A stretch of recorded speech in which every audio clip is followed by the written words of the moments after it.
Di sebuah hotel megah yang menjulang tinggi di antara bangunan kota. Tuan pelanggan, seorang karyawan hotel mengetuk pintu kamar. Batas waktu check-out Anda sudah melebihi 4 jam, ucapnya tegas.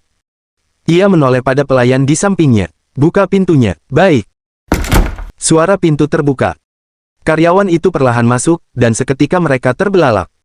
Sosok pria yang mereka tunggu ternyata sudah menggantung dirinya di dalam kamar. Mayat itu jatuh.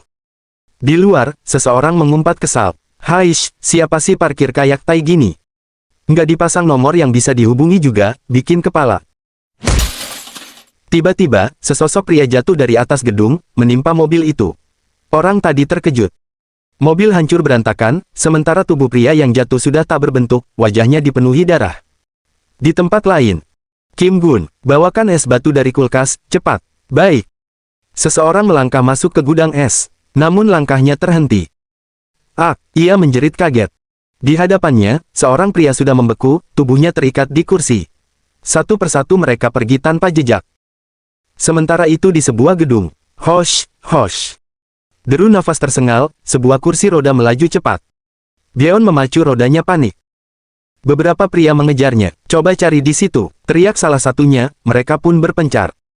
Byeon bersembunyi di balik dinding, nafasnya terengah. Dongsu, bedebah bangsat ini. Kalau udah bikin aku cacat ya udah selesai dong. Sekarang malah ngirim orang buat bunuh aku. Wajahnya penuh amarah. Bedebah satu itu, awas aja kau. Aku pasti akan balas dendam. Apa kau pikir aku akan mati semudah itu, Dongsu? Aku pasti akan. Roda kursi menghantam batu. Kursi roda oleng. Biur, dentuman air terdengar, Byeon jatuh ke laut. Satu demi satu target terselesaikan dengan cepat. Lapas Busan. Saya datang menggantikan Tuan Park Dongsu. Saya adalah pengacara, Lee Sang-geun. Hyung Nim terdiam bingung. Pengacara, apa ada sesuatu yang terjadi pada Dongsu? Tanyanya khawatir. Lee Sang-geun sambil menyerahkan rokok bergumam. Beberapa hari lalu, Tuan Park Dongsu mendapat serangan mendadak. Pelakunya orang-orang geng Sasung dulu. Dongsu kena serangan mendadak. Hyung Nim mengerutkan kening. Tapi Tuan Park Dongsu baik-baik saja, lanjut Sang-geun. Hyung Nim menghela nafas lega, syukurlah. Namun Sang-geun menambahkan, menurut mereka, serangan itu atas perintah Lee Sasung. Omong kosong apa itu, teriak Hyung Nim marah. Apa mereka sekarang sedang memfitnahku? Aku yang memerintah bunuh Dongsu. Kenapa mereka bikin fitnah gila tanpa bukti? Dan, Dongsu percaya itu. Tangannya bergetar, berusaha tenang. Ia bangkit marah, membuang puntung rokok ke lantai. Kalau dia curiga, suruh datang langsung ke sini. Coba sini hadap aku di depan mukaku langsung. Lee Sang-geun hanya menatap, lalu meletakkan sebuah radio di atas meja. Tolong dengarkan ini, rekaman diputar, suara Park Dongsu terdengar. Sebelumnya aku minta maaf. Hari ini aku tidak bisa datang, jadi aku sampaikan lewat pengacaraku. Aku paham kenapa Hyung Nim mencurigaiku. Kenapa hanya aku sendiri yang tidak tertangkap waktu itu, wajar kalau dicurigai. Karena itu, aku bekerja lebih keras, mempersiapkan segalanya agar saat Hyung Nim keluar penjara, bisa hidup nyaman. Tapi beberapa hari lalu aku kena serangan mendadak. Mereka bilang sudah mendapat izin dari Hyung Nim. Awalnya aku tak percaya, namun, di hatiku juga tumbuh monster bernama curiga, sama seperti yang Hyung Nim rasakan. Hyung Nim, istri dan keluarga Hyung Nim akan terus kulindungi. Jadi, Hyung Nim bisa pergi saja. Selama Hyung Nim masih hidup, monster di hatiku akan terus menggila. Kalau dibiarkan, akan ada lebih banyak pertumpahan darah. Kalau Hyung Nim menolak, itu hanya akan menyusahkan kita berdua. Jadi, tolong segera putuskan. Dongsu, apa Dongsu? Sungguh berkata seperti ini? Tanya Hyung Nim khawatir. Sang-geun menatapnya, seperti yang sudah Anda dengar sendiri. Hyung Nim terdiam lama, menunduk gugup. Kalau begitu, setelah dia menguasai Busan, apa yang akan Dongsu lakukan? Menjaga Busan saja sudah berat. Sang-geun menjawab tenang, setelah Busan beres, akan dia serahkan pada orang kepercayaannya. Dia sendiri, berencana pergi ke Seoul. Seoul, bocah itu mau ke Seoul. Hyung Nim menggeram. Lalu tertawa keras. Hahaha. Si Dongsu, sekarang sudah jadi kakak besar, ya. Ia bangkit, sampaikan permintaan maafku pada Dongsu. Suruh jangan terluka, dan titip keluargaku juga. Hujan deras mengguyur di luar. Park Dongsu duduk termenung, memegangi kening. Tuan, sapa Lee Sang-geun. Sasung Hyung Nim, kemarin dikabarkan meninggal dunia. Tergantung di dalam sel penjara. Dongsu hanya menghela nafas panjang. Beberapa hari kemudian, Handae. Sekelompok pria mengepung, suasana kacau. Park Dong-su berdiri santai bersama pengacara Lee Sang-gen. Woi, kau datang cari mati, ha? Dasar bajingan tak tahu balas budi. Setelah habisi Sasung Hyung Nim, sekarang mau melahap Handai juga. Dong-su menatap datar. Hyung Nim ini, makin tua makin banyak bacot. Udah, gak usah banyak omong. Maju aja sini. Dasar anak anjing yang menggigit tuannya sendiri. Hari ini aku akan merebusmu sampai mati. Pertarungan pecah. Bawahan Park Dong-su maju menghadapi mereka. Malam harinya, Park Dong-su duduk tenang memandang lautan malam. Tuan, ucap Sang-gen, Handai sudah selesai dibereskan. Ya, kerja bagus, jawab Dong-su. Menuang minuman ke gelas lalu meneguknya. Ia terdiam sejenak. Hei Sang-gen. Setidaknya sekarang aku udah nggak malu-maluin di depanmu Hyeok, kan? Di kediaman Chon Tae-san. Katanya keadaan pemerintah akhir-akhir ini aneh. Mu Hyuk, apa kau memperkirakan ini? Tanya Chon Tae-san. Apa yang kakek maksud? Tanya Mu Hyuk tenang. Belakangan ini, puluhan pejabat tinggi di Kementerian Keuangan dan Ekonomi menguap. Beberapa dari mereka mengambil cuti panjang, beberapa lagi melakukan perjalanan bisnis ke luar negeri. Tapi tidak ada satu orang pun yang pergi ke luar negeri. Itu berarti mereka sekarang melakukan sesuatu secara diam-diam di suatu tempat. Hal yang bahkan tidak diketahui oleh sekretaris ekonomi senior yang aku kirim ke Blue House. Gumam Chon Tae-san. Dalam hati Mu Hyuk bergumam. Akhirnya dimulai. Sistem keuangan nama asli. Beberapa konglomerat dan perusahaan keuangan menyadari keadaan saat ini. Kita tidak bisa tahu keadaan di mana birokrat ekonomi utama pemerintah telah. Lanjutnya mengingat kejadian di kehidupan sebelumnya. Lalu Mu Hyuk bergumam. Sepertinya memang benar sistem keuangan nama asli. Mereka pasti sedang mempersiapkannya di suatu tempat yang sangat rahasia. Pasti begitu, jika mereka mempersiapkan kebijakan ini secara diam-diam seperti ini, tidak lain dan bukan pasti sistem keuangan nama asli timpal Chon Tae-san. Menurutmu bagaimana, Mu Hyuk? Jika seperti ini mereka akan mengumumkannya bersamaan dengan pidato tahun baru, ujar Chon Tae-san. Tidak, berdasarkan sifat Presiden Kim Man-sam kemungkinan besar itu akan dilaksanakan secara tiba-tiba selambat-lambatnya pada bulan Agustus, jawab Mu Hyuk yakin. Bulan Agustus, bulan depan, ya, tanya Chon Tae-san, bukankah itu terlalu cepat? Pemberitahuan sistem keuangan nama asli sendiri adalah kebijakan yang sangat penting. Tujuan mereka adalah membuat pengumuman mengejutkan pada saat yang tak terduga. Gumam Mu Hyuk santai. Mendengar itu, Chon Tae-san memegang dagunya berpikir. Tidak, meskipun begitu, itu terlalu cepat, gumam Chon Tae-san ragu. Meskipun ada kampanye presiden, untuk lulus Majelis Nasional pasti akan sulit. Dalam hati Mu Hyuk bergumam. Saat ini para konglomerat itu mungkin memiliki penilaian yang sama dengan kakek. Kemudian, semua orang akan terkejut ketika sistem keuangan nama asli dilaksanakan pada tanggal 12 Agustus. Majelis Nasional akan memberikan suara kurang dari seminggu setelah pengumuman. Ini akan disahkan dengan suara bulat oleh pihak-pihak berkuasa dan oposisi. Tapi bukankah kita harus bersiap? Ujar Mu Hyuk kepada sang kakek. Kita harus selesaikan nama pinjaman dan rekening anonim kakek dengan cepat. Seperti saranmu tempo hari, aku hampir membereskan rekening anonimku. Namun, butuh waktu untuk nama pinjaman, skalanya terlalu besar. Jawab Chon Tae-san. Aku tak bisa lagi membujuknya, gumam Mu Hyuk dalam hati. Dengan hanya membereskan akun anonim, aku bisa melindungi sebagian besar kekayaan kakek. Tidak akan ada lagi kehilangan uang ratusan juta seperti di kehidupan sebelumnya. Seperti yang kau minta aku telah mengirim 400 miliar won ke Amerika Serikat. Karena Paha telah mengirimnya dengan cermat dan bersih, kita lihat apa yang bisa kau lakukan. Ujar Chon Tae-san. Terima kasih kakek, Mu Hyuk tersenyum menunduk sopan. Oh dan juga, bukankah hari ini kau ada janji? Iya, jawab Mu Hyuk santai. Untuk menghadapi blokade barat di masa depan, kita harus tahu orang macam apa mereka, dan apa yang mereka pikirkan. Gumam Chon Tae-san mengingatkan. Orang itu seperti sejarah konglomerat Korea. Pergilah belajar yang banyak dengannya lalu kembalilah. Mobil yang dikendarai oleh Sekretaris Ha dan Mu Hyuk, melaju sedang di jalanan raya. Mu Hyuk bergumam, Paha, saya akan mengirim Kyung Yang Han ke Amerika Serikat akhir tahun ini. Anda bisa menyerahkan semua uang di rekening Amerika Serikat kepadanya. Apa yang Anda maksud itu semua uang 400 miliar won? Tanya Sekretaris Ha heran, apakah orang itu bisa dipercaya? Saya akan mendirikan perusahaan investasi dan memiliki sebagian besar saham. Dia akan mendapatkan hadiah yang cukup untuk perannya. Jawab Mu Hyuk yakin. Saya mengerti, gumam Sekretaris Ha. Seperti yang Anda perintahkan, saya akan langsung berikan padanya. Paha, saya sudah lama penasaran siapa Anda sebenarnya. Tanya Mu Hyuk. Ya, apa? Gumam Sekretaris Ha bingung.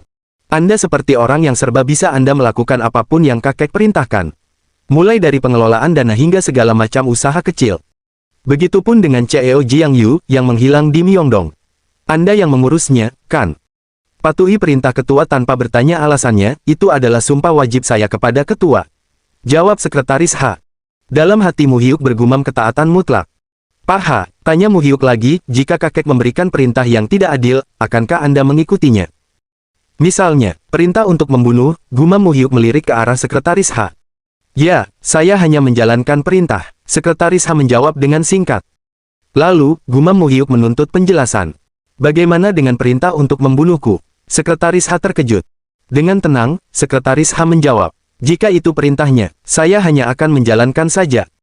Dalam hati Mu Hyuk bergumam, oke, dia orang yang seperti itu. Orang yang secara buta setia pada kakek di kehidupan sebelumnya. Setelah kakek meninggal, tugasnya sudah selesai dan dia akan menghilang, tanpa meninggalkan jejak. Pak H, saya ada sesuatu permintaan. Silakan jawab Sekretaris H. Bisakah Anda mengenalkanku pada seseorang yang mirip dengan Pak H? Tanya Mu Hyuk santai, sementara Sekretaris H menoleh heran ke arah Mu Hyuk. Orang yang mengikuti perintahku, apapun itu dan bisa dipercaya. Lanjut Mu Hyuk. Saya mengerti, jawab Sekretaris H, mengakhiri percakapan itu. Mereka tiba di sebuah rumah nan megah. Mu Hyuk duduk dengan tenang, ia bergumam, terima kasih telah meluangkan waktu Anda. Ketua Yang Jusong. Yang Jusong adalah konglomerat Korea peringkat 1. Ketua Kehormatan Dahyun Group. Selamat datang, ujarnya tersenyum ramah. Aku penasaran seperti apa rupa cucu pintar yang sangat dibanggakan oleh Ketua Chon. Aku tidak bisa menolak permintaan kakekmu dan memintamu untuk datang. Aku tidak tahu apa lagi yang bisa kuajarkan padamu. Tidak, saya lebih suka jika Anda bercerita tentang yang Anda lalui sampai sejauh ini. Karena Ketua Song adalah sejarah perusahaan dan ekonomi Korea itu sendiri. Gumam Mu Hyuk terkekeh memuji pria yang ada di hadapannya. Haha, sejarah itu sendiri, kau membuatku malu. Tapi jika harus memilih satu orang yang aku hormati, maka dia adalah kakekmu, Taesan Chon. Pernah satu kali Taesan Chon goyah. Apakah itu tahun 1972? Saat itulah pemerintah membekukan pinjaman pribadi. Anda membicarakan tentang pembekuan obligasi yang dipicu oleh pemerintah darurat presiden. Gumam Mu Hyuk, saya mendengar bahwa sebagian ekonomi bawah tanah termasuk rentenir, terpukul keras. Kebijakan yang tidak masuk akal bahwa peminjam uang harus mengakui sumber dana untuk mendapatkannya kembali. Katanya itu terjadi mungkin karena rezim militer. Terang Mu Hyuk. Benar, kau sangat tahu hal itu. Tapi berkat itu, konglomerat sepertiku lahir. Ujar Ketua Yang Jusong, karena mengambil semua uang yang dipinjam dari rentenir dan membuat keuntungan besar saat itu. Sekarang semua orang mengatakan bahwa mereka adalah konglomerat, tapi mereka tidak tahu apa-apa saat itu. Aku membuat barang dengan hutang pribadi, mengambil hipotek, dan meminjam uang untuk melakukan bisnis. Pemerintah memotong lingkaran kutubnya dengan kekuatan itu semua hutang konglomerat hilang sekaligus. Hal tersebut menghancurkan banyak rentenir, Ketua Yang Jusong menceritakan kejadian dulu. Tapi apa kau tahu bagaimana kakekmu mengatasi situasi dan bertahan hidup? Tanya Yang Jusong menoleh ke arah Mu Hyuk. Yang Jusong mengingat kejadian masa lalu. Oh, itu, CEO. Chon, apa yang kau lakukan? Sorak mereka kebingungan melihat Chon Taesan membasahi tubuhnya dengan minyak. Dasar pencurian tak punya hati nurani. Teriaknya sambil memegang korek api. Kalau kalian meminjam uangku kalian harus mengembalikannya. Kembalikan uangku, teriak Chon Taesan marah. Sementara ketiga pria itu terkejut khawatir. Jika kalian tak membayarku, aku dan pabrik ini akan terbakar sampai habis. Dia membalas dendam dengan cara yang tidak adil pada perusahaan yang tidak membayar kembali uangnya. Entah dengan membakar pabrik atau mengancam membunuh keluarga mereka. Jika mereka tidak membayarnya, dia membuat kerusakan sesuai dengan jumlahnya. Lalu perusahaan-perusahaan itu mulai membayar kembali uang Ketua Chon, bahkan dengan mengambil uang lainnya. Pada saat itu, tidak ada pengusaha yang tidak takut pada Ketua Chon. Karena jumlah pinjaman swasta saingannya rendah, bisnis Ketua Chon lebih makmur dan mampu mendominasi pasar pinjaman swasta. Kesempatan besar muncul tergantung pada bagaimana menyelesaikan kebijakan atau krisis yang merugikan, ujar Yang Jusong. Lalu apa yang Anda pikirkan tentang sistem keuangan nama asli? Tanya Mu Hyuk, sementara Yang Jusong diam. Lalu ia bergumam, sistem keuangan nama asli, ya, kebijakan yang harus dilakukan suatu hari nanti. Kita tidak bisa bergantung pada ekonomi bawah tanah selamanya. Tapi tidak untuk sekarang, negara kita masih harus berkembang. Pertumbuhan dan perkembangan tidak hanya membutuhkan uang jujur. Uang dengan semua noda darah di atasnya juga dibutuhkan. Kita butuh sistem keuangan nama asli, tapi kita akan berasa dalam kekacauan besar saat itu terjadi. Bahkan rezim militer pun tak bisa melakukannya dengan mudah. Presiden juga mungkin sedang memikirkannya. Betul Ketua, timpa Mu Hyuk. Lalu bagaimana jika? Korea Selatan bangkrut. Apa yang Anda lakukan jika Anda memiliki kesempatan untuk menghasilkan banyak uang dengan menggunakan kekacauan nasional? Yang Jusong terkejut mendengar perkataan yang dilontarkan Mu Hyuk. Lalu ia bergumam, negara bangkrut? Ya, yang kau maksud itu kehancuran Korea, kan? Tanyanya bingung. Untuk jaga-jaga jawab Mu Hyuk. Dalam hati Mu Hyuk kembali bergumam. Sebenarnya tinggal beberapa tahun lagi. Yang Jusong bergumam, jika saja, tapi ada kesempatan untuk menghasilkan uang dari itu. Itu akan menyakiti orang lain, tapi itu bisa menjadi kesempatan untuk dirimu sendiri. Maksudmu seperti ini kan? Iya, benar jawab Mu Hyuk tenang. Kalau semisal Korea tidak hancur. Tapi jika ada kesempatan seperti itu, gumam Yang Jusong memegang dagunya berpikir. Tentu saja kesempatan itu harus digunakan. Jika aku tidak melakukannya, orang lain akan menghasilkan uang dari kesempatan itu. Itulah ekonomi, seseorang kehilangan uang, yang lain menghasilkan uang. Tidak semua orang mendapatkan keuntungan. Mu Hyuk bergumam dalam hati, perasaan yang tidak nyaman yang tertinggal di sudut hati. Berkat ketua Song aku sedikit lega. Tapi kebangkrutan, aku tak pernah kepikiran sekalipun dengan hal itu. Apa yang membuatmu khawatir? Tanya Yang Jusong. Bukankah hal itu sering terjadi di negara lain walaupun bukan di Korea? Jadi saya pikir, bagaimana jika hal itu juga terjadi di negara kita? Hohoho, ya, benar, kita harus bersiap memikirkan hal seperti itu lebih dulu. Dengan begitu, kita bisa menghasilkan uang. Kau mirip seperti kakekmu, ujar Yang Jusong kagum. Tapi kesempatan baik apapun itu jangan terlalu serakah. Perekonomian itu seperti makhluk hidup. Karena keserakahanku, aku bisa menjadi monster yang bisa memakan diriku sendiri. Yeouido, kota pusat keuangan Korea, entah sudah 10 ataupun 20 tahun berlalu, hal itu tak pernah berubah sama sekali. Mu Hyuk berdiri memandang keluar jendela. Aih, panas sekali di sini, ujar Hyung, melangkah masuk. Kim Mu Hyuk, kau sudah datang, gumamnya ramah, peluh mengalir deras di wajahnya. Hyung, wajahmu kelihatannya jadi tambah bagus tuh. Ujar Mu Hyuk memuji. Yah, itu berkat dirimu yang membawaku ke kantor dengan pemandangan yang luar biasa ini, dan juga, kelihatannya perjalanan pulang pergiku selama ini berdampak bagus pada kesehatanku. Jadi bagaimana, apa nilai sahamnya sudah mulai muncul? Tanya Mu Hyuk tenang. Oh, soal itu, keadaannya jadi makin seru sekarang. Jawab Hyung santai. Kemarin, aku menyadari sesuatu yang mencurigakan soal sahamnya. Jadi, aku terus memperhatikan itu, lalu aku mengambil langkah yang cukup berani tepat sebelum bursa sahamnya tutup. Dan saat bursa sahamnya dibuka lagi hari ini, bam, harga sahamnya langsung menyentuh angka tertinggi. Gumam Hyung tersenyum senang. Total keuntungan kita hari ini saja sudah 2.000 loh, 2.000. Gumamnya mengangkat tangan dengan bahagia. Padahal beberapa bulan lalu, aku hampir mati saat meminjam uang dari rentenir karena tidak punya uang 500. Lalu, berapa banyak uang yang ada di akun perusahaanku? Tanya Mu Hyuk. Sekitar 150 juta. Kenapa? Kalau begitu, tolong selesaikan semuanya Senin depan. Jual semuanya sebelum berusaha sahamnya ditutup tanggal 12 Agustus besok. Apa? Teriak Hyung terkejut heran. Kenapa? Padahal kan situasinya juga lagi bagus, jadi sekarang bukan waktunya untuk keluar. Bursa ini juga berusaha bullish. Sebaiknya kita tetap hold saja untuk sementara waktu, ujar Hyung memberikan saran. Lakukan sesuai kataku, Hyung, ingatlah perjanjian yang kita buat saat kita memulai ini. Apapun sahamnya, kau bisa membeli ataupun menjualnya sesuka hati, tapi kalau aku bilang selesaikan, maka kau juga harus langsung menyelesaikannya, tegas Mu Hyuk. Tentu saja aku ingat itu, tapi rasanya sayang saja, ujar Hyung tertekan. Tapi, aku masih bisa memberimu saran, kan? Baiklah, kalau Hyung Nim masih ngotot, ayo buat taruhan denganku. Mu Hyuk tersenyum tenang. Taruhan? Tanya Hyung, menggaruk kepalanya yang tak gatal. Kalau harga sahamnya anjlok setelah tanggal 12 Agustus akulah yang menang. Tapi, kalau harganya stabil dan tak berubah banyak, maka Hyunglah yang menang. Bagaimana, harganya anjlok, tanggal 12 Agustus nanti? Tanyanya bingung, tanggal itu kan masih 2 minggu lagi. Kenapa? Hyung takut. Kalau takut, sebaiknya kau mundur aja sekarang. Mendengar itu, Hyung bangkit dari duduknya berkata, siapa yang takut? Baiklah, ayo kita taruhan, tapi, apa yang akan jadi taruhan kita? Kalau Hyung menang, aku akan memberikan semua saham yang ada di akunku untukmu, ujar Mu Hyuk santai. Hyung berteriak heran, 150 juta won. Semuanya. Benar, tapi, kalau aku menang, kau harus mendengar semua kata-kataku, entah itu membeli atau menjual, kau harus melakukannya meski kau sendiri merasa ragu. Bagaimana? Gas, aku juga nggak bakal rugi, ujar Hyung semangat. Kita lihat saja nanti entah Hyung bakal rugi atau tidak. Ngomong-ngomong Hyung punya kewarganegaraan Amerika, kan? Gumam Mu Hyuk. Iya, kau tahu dari mana? Tanya Hyung heran.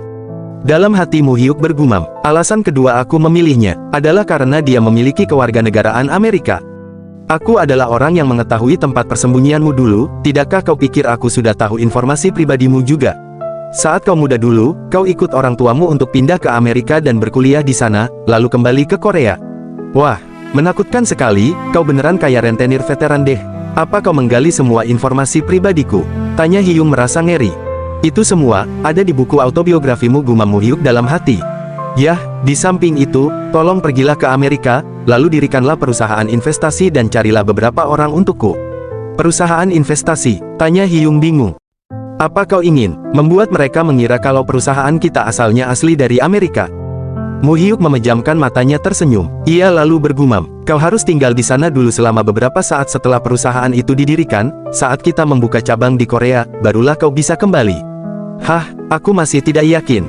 Aku juga tidak paham apa yang sedang kau rencanakan. Saat perusahaan itu sudah berdiri, aku akan memasukkan dana sebesar 400 miliar won ke rekening perusahaan itu. Hyung menyemburkan air minum di mulutnya, karena terkejut mendengar jumlah yang begitu banyak. 400 miliar, bukan 4 miliar, bukan 40 miliar juga. Tanya Hyung gugup. Aku akan menggunakan uang itu untuk berinvestasi di tempat yang sudah kupilih. Dan sisanya biar kau yang urus. Untuk beberapa waktu ke depan, bursa saham Amerika jadi booming. Lanjut Mu Hyuk lagi, kalau kau tidak membawaku terseret masuk ke dalam masalah, maka selamanya akan baik-baik saja. 400 miliar won. Tangan Hyung bergetar hebat. Itu semua, uangnya kakekmu, kan? Jangan khawatir, uang itu uang bersih yang sudah bebas pajak, kok. Dan kedepannya, fokuslah berinvestasi pada tempat yang sudah aku pilih, setelah itu, periksalah tren yang sedang naik dan ikutlah berinvestasi juga. Karena kita tidak bisa berada di Amerika selamanya. 400 miliar, memangnya aku bisa mengelola uang sebanyak itu? Aku bahkan tidak bisa membayangkan sebanyak apa uang itu. Kalau dibuat beli kopi kalengan yang harganya 300 won ini, kira-kira bisa dapat berapa bungkus? Ujar Hyung masih syok.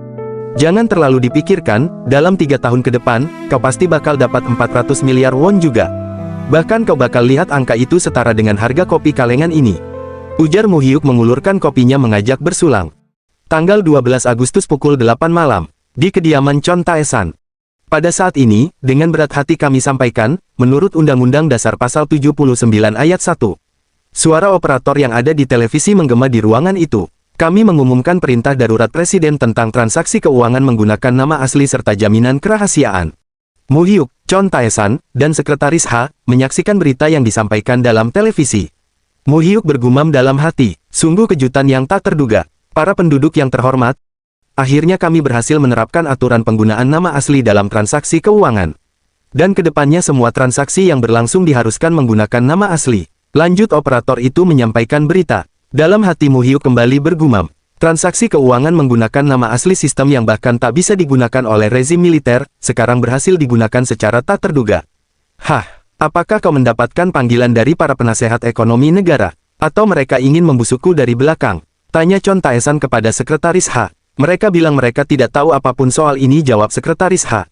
Omong kosong macam apa itu? Chon Tae-san berteriak marah. Kalau penasehat negara saja tidak tahu, lalu siapa orang dalam yang sudah mengetahui rencana ini selain mereka? Mereka bilang mereka baru tahu setelah menonton berita ini. Jawab Sekretaris H lagi. Bagaimana dengan Sekretaris Urusan Sipil Negara? Tanya Chon Tae-san. Mereka tidak menjawab panggilan kita sama sekali. Ujar Sekretaris H tenang. Sudah ada berapa banyak rekening yang kita bersihkan? Untungnya, kita memulai proses itu dengan cepat, jadi tak ada satupun rekening anonim yang tersisa. Ada sekitar 500 miliar won yang sebelumnya berada di kumpulan rekening dengan nama palsu itu. Kebanyakan rekening itu menggunakan nama rentenir terkenal di Myeongdong, jadi harusnya cukup mudah bagi kita untuk melacak mereka, terang Sekretaris H. Tak akan ada orang yang diam saja saat membahas soal uang. Chon Tae-san berteriak penuh emosi. Pertama-tama, gerahkan semua anggota kita untuk mengumpulkan semua buku rekening dan KTP dari semua rentenir itu, lalu pergilah ke bank untuk menyelesaikan. Aku sendiri yang akan menghubungi presidir bank itu nanti. Jadi kau harus menyelesaikan ini semua besok. Semakin lama kita mengulur waktu, semakin cepat pula mereka mengambil tindakan, jadi kita harus menyelesaikan ini dengan cepat. Oleh karena itu, kau harus mengurusnya secara langsung. Baik, akan segera saya lakukan. Ucap Sekretaris H menunduk patuh. Bagaimana kau bisa mengetahui hal ini? Tanya Chon Tae-san menoleh ke arah Mu Hyuk. Aku tidak mengetahuinya secara langsung, yang kulakukan hanyalah prediksi, jawab Mu Hyuk. Prediksi, gumam Chon Taesan bingung. Benar, aku membuat prediksi ini berdasarkan dengan sifat sang presiden baru, serta janji yang ia lontarkan saat kampanye. Jawab Mu Hyuk yakin. Ini tidak bisa dianggap sebagai prediksi semata. Aku merasa kalau kau sudah tahu kalau aturan transaksi keuangan dengan nama asli akan disahkan pada tahun ini, ujar Chon Taesan ragu. Semua orang pasti sudah memperkirakan ini, hal ini juga sering dibicarakan selama masa kampanye berlangsung. Jawab Mu Hyuk meyakinkan. Meski begitu, semua orang mengira kalau aturan ini tak akan pernah bisa disahkan, jadi, penilaian mereka meleset jauh. Itulah yang membedakan prediksiku dari penilaian mereka. Hahaha, Chon Taesan tertawa terbahak-bahak. Kau bisa melihat apa yang tak bisa kulihat. Apa itu yang ingin kau katakan? Ujar Chon Taesan meredakan tawanya. Bukankah hanya kakek, tapi para caebol serta petinggi yang lain pasti merasakan hal yang sama. Dan menilai hal itu, presiden kita mengambil langkah ekstrim dengan menggunakan perintah darurat yang sudah lama tak digunakan demi mengesahkan aturan ini. Perkiraanmu tepat sasaran, Mu Hyuk. Semua orang sudah tahu akan hal ini, tapi mereka mengabaikannya karena mereka takut akan adanya perubahan. Tapi tetap saja, ini semua terlalu mendadak. Ujar Chon Taesan, aku juga tak menyangka aturannya disahkan secepat ini. Tidak perlu merendah, kau sudah membaca arus pergerakannya dengan tepat. Ujar Chon Taesan kagum. Lalu, menurutmu apa yang akan terjadi nantinya setelah aturan ini berjalan? Untuk beberapa waktu ke depan, suasananya akan kacau, dan pastinya pasar saham akan hancur. Ujar Mu Hyuk jelas. Semua jenis perusahaan, entah itu besar, sedang, ataupun kecil serta para masyarakat biasa akan berbondong-bondong mendatangi bank untuk mencari uang tunai. Dan hal itu mungkin akan berujung pada kurangnya uang dari pihak bank untuk melayani penarikan tunai. Semua jenis uang, termasuk saham serta dana gelap yang diatur oleh caebol atas nama palsu, dan juga dana dari para rentenir akan diselundupkan ke luar negeri. Dan tidak ada yang bisa menghentikan aliran dana ke luar negeri itu. Ujar Mu Hyuk menerangkan.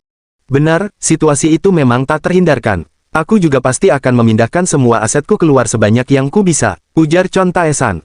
Tapi, mungkin saja kekacauan itu tidak akan berlangsung lama. Jawab Mu Hyuk lagi. Saat sebagian besar penduduk mulai menggunakan nama asli mereka saat melakukan transaksi secara transparan, maka rasa kepercayaan mereka pada pasar saham akan menguat. Malah, aku rasa kekacauan ini akan berakhir dengan cepat, dan kondisi pasar saham akan kembali pulih dan berkembang lebih dari yang sebelumnya. Jelas Mu Hyuk yakin. Mu Hyuk, aku akan mentransfer semua saham yang kumiliki padamu. Ujar Chon Taesan tanpa ragu. Mendengar itu, dalam hati Mu Hyuk bergumam, apa? Semua sahamnya? Dia akan memberikan semuanya padaku. Aku berencana untuk memperhatikan situasinya lebih lama lagi sebelum melakukan itu, tapi aku rasa kau akan bisa mengurusnya dengan baik. Kau bisa mendapatkan uang dari menjual saham-saham itu kalau kau mau. Atau kau bisa menyimpannya untuk kau gunakan di masa depan nanti. Mungkin saja, aku akan menyerahkan semuanya padamu saat aku masih hidup, bisa saja ini akan menjadi hadiah terakhir dariku. Kau paham apa yang ku maksud, kan? Ujar Chon Taesan tenang. Tentu saja, kakek, akan ku ingat itu baik-baik. Ujar Mu Hyuk menunduk sopan. Dalam hati ia bergumam, semua saham itu adalah hal yang tidak ia berikan pada siapapun setelah dia meninggal dulu. Kakek adalah orang yang memiliki saham dari sebagian besar perusahaan caebol di Korea ini. Dia juga memegang saham dalam jumlah besar di puncak struktur para pemegang saham. Itu semua adalah aset yang nilainya tak bisa diukur sebagai uang. Itu berarti takdir semua caebol di Korea ini berada di dalam genggaman tanganku. Lanjut Mu Hyuk dalam hati. Sementara itu, malam harinya, di sebuah gedung dan megah berdiri di tengah kota. Terlihat seorang pria tua dan bawahannya sedang menyaksikan berita yang tersiar di televisi. Apa katamu? Teriaknya marah. Cepat jawab aku. Dia adalah presidir dari Samsung Group. Seo Yang Gun, bukankah kau bilang sistem transaksi keuangan menggunakan nama asli tidak akan pernah diterapkan selama puluhan tahun ke depan? Tanyanya dengan wajah penuh emosi. Maafkan saya tak mengira gerakan dari pihak presiden akan jadi sekuat ini. Ujarnya menunduk wajahnya penuh dengan guratan kekhawatiran. Gumam Lee Seok-min, ia adalah kepala sekretariat Samsung Group. Jadi, apa rencana kita sekarang? Dan kenapa orang yang sudah kita tempatkan di Blue Group tidak memberi kabar sama sekali? Tidak ada satupun kontak dari mereka hingga detik ini. Memangnya cuma itu kemampuanmu? Jangan-jangan kau berniat pensiun lebih awal hanya karena umurmu sudah mulai menua. Teriak Yang Gun, kalau memang benar, harusnya kau bilang saja padaku dari awal. Biar ku buat kau pensiun selamanya di dalam peti mati. Saya benar-benar minta maaf. Saya sungguh merasa malu pada diri saya sendiri atas kejadian ini. Ucap sekretaris Lee Seok-min. Bagaimana dengan dana gelap kita? Ada sekitar 300 miliar won yang akan terblokir karena insiden ini. 300 miliar, tanya Yang Gun, gugup. Benar, kami sudah menemukan beberapa akun yang dibuat atas nama karyawan kita beserta keluarga mereka, tapi akun yang menggunakan nama anonim sama sekali tidak bisa kita sentuh. Hah, Yang Gun memegang keningnya. Baiklah, cepat kumpulkan semua akun yang tersisa itu. Lalu pikirkan sebuah cara untuk mendapatkan sisanya kembali. Baik, akan segera saya lakukan. Kita benar-benar dikalahkan oleh sang presiden dan kelihatannya bukan hanya kita yang merasa seperti ini. Kebanyakan perusahaan di luar perusahaan kita pastinya tidak akan sempat mengantisipasi pergerakan sang presiden yang mendadak ini. Hanya saja, tanya Yang Gun datar. Ada rumor yang mengarahkan kalau Presdir Chon Taesan menutup semua akun yang dia buat dengan nama palsu selama beberapa bulan terakhir. Apa? Teriak Yang Gun terkejut. Jadi, Presdir Chon Taesan sudah mengetahui semua ini sejak awal. Tidak, kalau begitu, artinya Chon Suman juga sudah tahu akan hal ini, kenapa dia tidak mengatakan apapun pada kita? Beraninya dia menyerang kepala tuannya sendiri dari belakang. Geram Yang Gun. Sementara itu, Mu Hyuk berada di tempat Hyung, sambil menikmati minuman. Wow, apa-apaan ini? Tanya Hyung terkejut melihat layar televisi. Apa kau memintaku menjual semua sahamku karena hal ini? Wah, hal ini pasti akan mengguncang dunia perekonomian negara ini, kelihatannya situasi bursa saham besok akan jadi sangat menarik.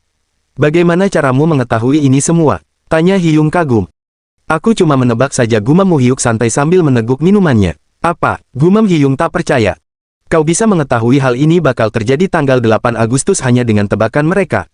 Gila, memangnya itu masuk akal? Atau, kau memanfaatkan jaringan spesial yang kau dapatkan dari kakekmu yang rentenir itu? Gumam Hyung menduga-duga. Dalam hati Kim Mu Hyuk bergumam. Hari ini adalah hari yang tak terlupakan bagiku. Sebab pada hari ini, kehidupan kakek berupa 180 derajat. Karena aset miliknya yang bernilai triliunan tiba-tiba lenyap hanya karena penerapan aturan transaksi menggunakan nama asli ini. Sudah kuduga, orang yang pandai mengumpulkan informasi, pasti bisa mengumpulkan uang dengan mudah juga. Karena mereka menyimpan semua informasi itu untuk mereka sendiri. Dan itulah kenapa banyak-banyak investor kecil yang selalu gulung tikar karena dibodohi. Tapi, pada akhirnya aku yang memenangkan taruhan kita, kan? Ujar Mu Hyuk tersenyum. Mulai sekarang, berinvestasilah pada saham apapun yang kuminta. Touch, sejak awal, kau memang tidak berniat menyerahkan 50 jutawan itu padaku, kan? Tanya Hyung dengan wajah masam. Sial, kenapa juga aku buang-buang waktu untuk ini? Besok, buatlah sebuah rekening atas nama saudaramu. Rekening baru. Buat apa? Aku akan menaruh 10 miliar won di sana nanti, ujar Mu Hyuk santai. Sementara Hyung terkejut sampai menyemburkan minuman dari mulutnya. Oi, kau sengaja ya? Kenapa sih kau selalu mengingatkan sesuatu yang bikin aku kaget tiap kali aku minum? 10 miliar won katamu. Mulai besok kau makan ada banyak harga saham yang anjlok. Lalu, belilah semua saham Samsung serta perusahaan afiliasi mereka yang harganya jatuh ke titik terendah. Karena harganya juga tidak akan naik meski kau membelinya dalam jumlah banyak, beli semua saham yang mereka miliki. Jangan pikirkan saham yang lain, fokus aja pada yang ini. Jangan ragu sedikit pun, ingat. Samsung, ujar Mu Hyuk. Bagaimana kau bisa tahu kondisi bursa saham di masa depan nanti? Lalu, kenapa kau bilang Samsung sampai 2 kali? Tanya Hyung heran. Ah, kau bilang aku tidak boleh bertanya, ya. Gumam Hyung mengunci mulutnya. Sementara Mu Hyuk hanya tersenyum melihat tingkah Hyung. Dalam beberapa hari ke depan, keributan ini akan mulai reda, dan tren pada bursa saham akan mulai kembali naik, gumam Mu Hyuk. Cuma beberapa hari. Benar, sebelum itu, pastikan kau sudah mengumpulkan saham sebanyak mungkin. Hamburkan semua uang yang kau miliki kalau bisa. Siap, pasti akan kukumpulkan sebanyak mungkin, ucap Hyung percaya diri. Dalam hati Mu Hyuk bergumam, aku perlu senjata yang kuat untuk berperang melawan Chon Suman nantinya. Aku akan menggunakan kesempatan ini untuk mengambil saham Samsung sebanyak mungkin, yang dimana saham itu berasal dari pihak istri Chon Suman, lanjut Mu Hyuk sambil meneguk minumannya. Sehari setelah aturan transaksi menggunakan nama asli dijalankan. Buka pintu aja lama banget. Ayo cepat buka. Minggir, desak warga berdatangan. Ayo cepat tarik semua uang tunai yang ada di rekeningku. Hei, ngantri dong, aku sudah datang dari tadi nih. Teriak mereka saling rebutan. Hah, apa-apaan, aku datang lebih awal daripada kau. Asal kau tahu ya, aku sudah jadi nasabah VIP di sini selama 20 tahun, sialan. Saat pintu bank ini dibuka agak sedikit terlambat. Hampir semua bank di negara ini tak bisa beroperasi karena banyaknya jumlah nasabah yang ingin menarik uang tunai. Akan tetapi, para pengusaha dari perusahaan besar serta para rentenir kelas kakap sudah mengambil uang mereka terlebih dulu dari bank. Lalu, saat berusaha saham dibuka, ada lebih dari 1000 saham yang menyentuh titik harga terendah. Seisi Republik Korea bisa dibilang terguncang akibat hal ini. Di kantor Hyung, Mu Hyuk berdiri menatap pemandangan luar jendela. Mu Hyuk bergumam, ini baru permulaan. Aku harus bisa menjadikan kesengsaraan orang lain menjadi keuntungan bagiku. Hyung memasuki ruangan, menghela nafas kelelahan. Hyung, bagaimana keadaan Yeaido? Tidak usah ditanya, di sana sudah seperti medan perang, tahu. Aku kira aku bakal membunuh seseorang sebelum berusaha sahamnya buka. Entah ada berapa orang yang mati di dalam sana tadi, gumam Hyung sambil membersihkan kacamatanya. Bukan cuma Samsung, Dahyun, Wosung, dan Yang. Semuanya anjlok. Mau itu perusahaan kecil ataupun besar semuanya kacau. Tapi kau masih tidaknya kau berhasil membeli saham di sana, kan? Tanya Mu Hyuk. Aku menyerok semuanya dengan 10 miliar won yang kau berikan padaku, jawab Hyung menatap ke arah Mu Hyuk. Semua orang di sana datang untuk menjual saham mereka, jadi hanya aku yang berniat membeli di sana. Karena hal itu juga ada banyak orang yang penasaran dengan pergerakanku ini. Meski begitu, tak peduli berapa banyak saham yang kubeli, harganya tetap tidak naik. Bahkan 10 miliar won saja tidak berdampak apapun. Kerja bagus, aku akan mengirimkan 10 miliar won lagi siang nanti, jadi teruslah beli saham mereka. Tapi Pak, aku bicara denganmu, rasanya uang miliaran itu nilainya jauh lebih rendah dari anjing peliharaan orang. Sekarang saja, kau menghamburkan 10 miliar won secara cuma-cuma, tak bisa kubayangkan uang 400 miliar won itu, bakal kau pakai buat apa nantinya, ujar Hyung memegang keningnya tak habis pikir. Kenapa, kau tidak suka? Tanya Mu Hyuk santai. Siapa yang bilang gitu? Asal kau tahu, benda yang paling menyenangkan untuk dimainkan di dunia ini adalah uang. Semakin banyak uang yang kau punya, semakin menyenangkan pola hidupmu dan berkatmu, aku bisa bersenang-senang sekarang. Kalau begitu, pergilah ke Amerika saat kau sudah menyelesaikan tugas ini. Secepat ini, Hyung bertanya kaget. Sebaiknya kita bergerak cepat. Aku tidak bisa sering-sering pergi ke Amerika, jadi aku mengandalkanmu, gumam Mu Hyuk tersenyum tenang. Apa yang harus aku lakukan? Tanya Hyung bingung. Kau ingat perusahaan yang kita rencanakan waktu itu? Perusahaan itu adalah perusahaan investasi, tapi kita tidak akan menerima investasi dari siapapun. Aku akan mendirikannya dengan uangku sendiri. Aku akan memberitahu, perusahaan mana saja yang harus kau perhatikan, saat kau sampai di Amerika, pantau juga perkembangan investasi mereka. Untuk investasi yang penting, aku akan melakukannya sendiri, jadi sisanya biar kau yang urus. Bagianmu ada sekitar 5%, bagaimana? Ujar Mu Hyuk. Aku bisa dapat 5%. Anggap saja itu sebagai bayaran dari semua kerja kerasmu. Wah, hidupku rasanya seperti naik roller coaster setelah bertemu denganmu. Membayangkannya memang membuatku bersemangat, tapi apa mungkin aku bisa melakukannya dengan baik? Semua akan baik-baik saja, kau menjadi berhentilah khawatir dan bekerja keraslah.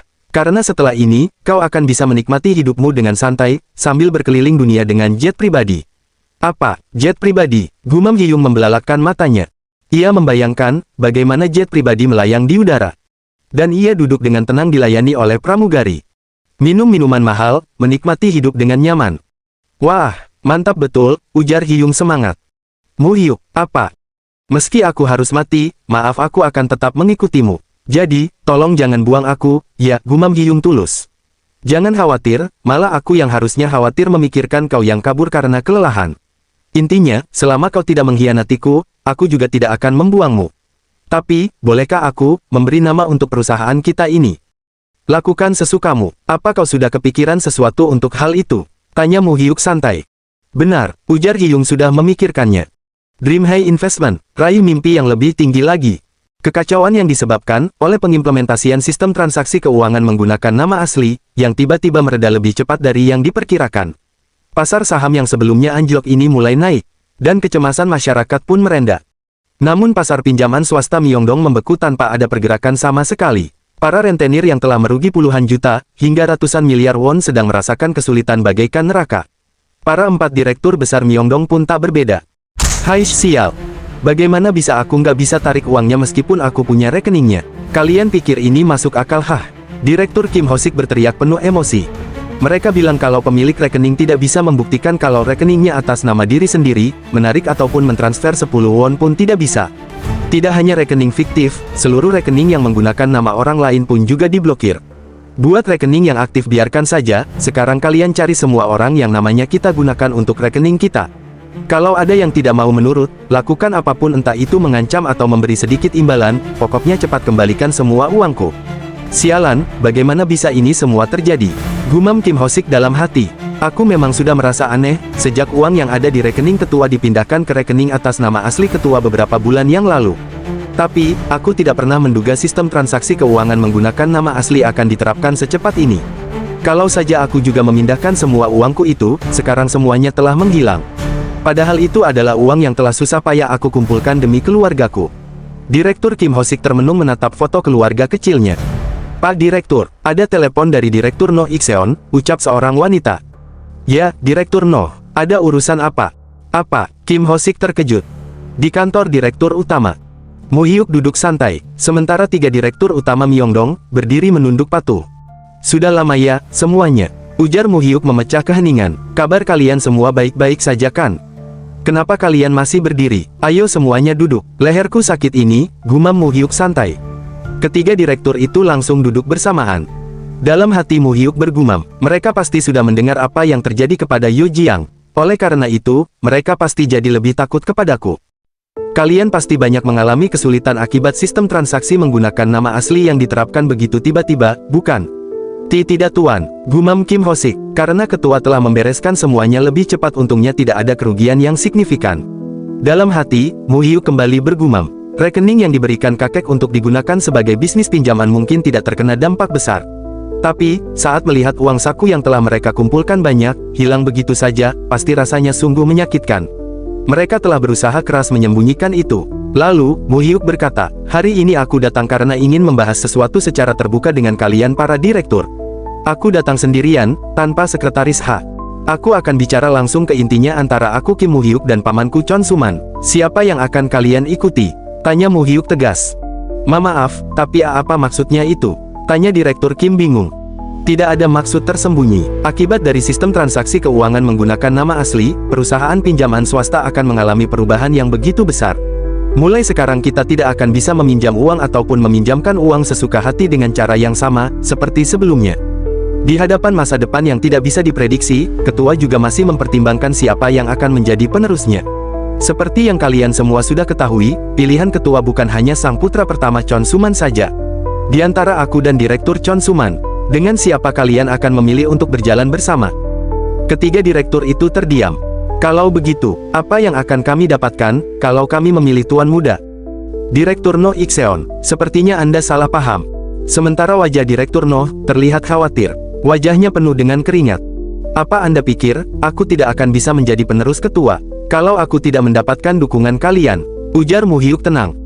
Direktur Noh terdiam. Aku datang ke sini itu untuk memberikan kalian kesempatan, bukan untuk bernegosiasi, tegas Mo Hyuk mengingatkan. Direktur Noh dan Kim Ho-sik menunduk khawatir. Direktur Shin bangkit dari duduknya, lalu bergumam. Saya hanya akan mengikuti orang yang telah ditunjuk ketua sebagai penerus, entah itu tuan muda ataupun Direktur Chon Soman, bagi saya, siapapun bukan masalah. Melihat itu, dalam hati Kim Mo Hyuk bergumam. Shin Seong-il, dia memang bawahan Chon Taesan yang paling setia. Sudah kuduga dia tidak akan mengikutiku dengan mudah. Saya pamit undur diri lebih dulu. Tuan muda, ucapnya membungkuk sopan. Lalu ia beranjak pergi tak terlihat di balik pintu. Bagaimana dengan kalian berdua? Menunggu keputusan ketua, seperti Direktur Shin Seong-il juga bukan pilihan yang buruk, ucap Mo Hyuk.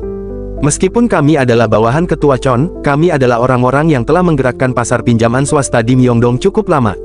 Kalau tanpa bantuan kami, menjadi penerus ketua tidak akan menjadi perjalanan yang mudah, bukan? Ujar Direktur Noh percaya diri. Bahkan ketua sendiri tidak bisa meremehkan para pengusaha pinjaman swasta Myeongdong seperti kami ini, timpal Direktur Kim Ho-sik. Mendengar itu, Kim Mo Hyuk bergumam dalam hati, apa mereka berdua memutuskan untuk saling mendukung? Sepertinya mereka berusaha mendapatkan bagian sebanyak mungkin dari hidangan yang akan disajikan. Lalu Mo Hyuk bergumam, "Oi, Kim Ho-sik, Noh Ik-seon.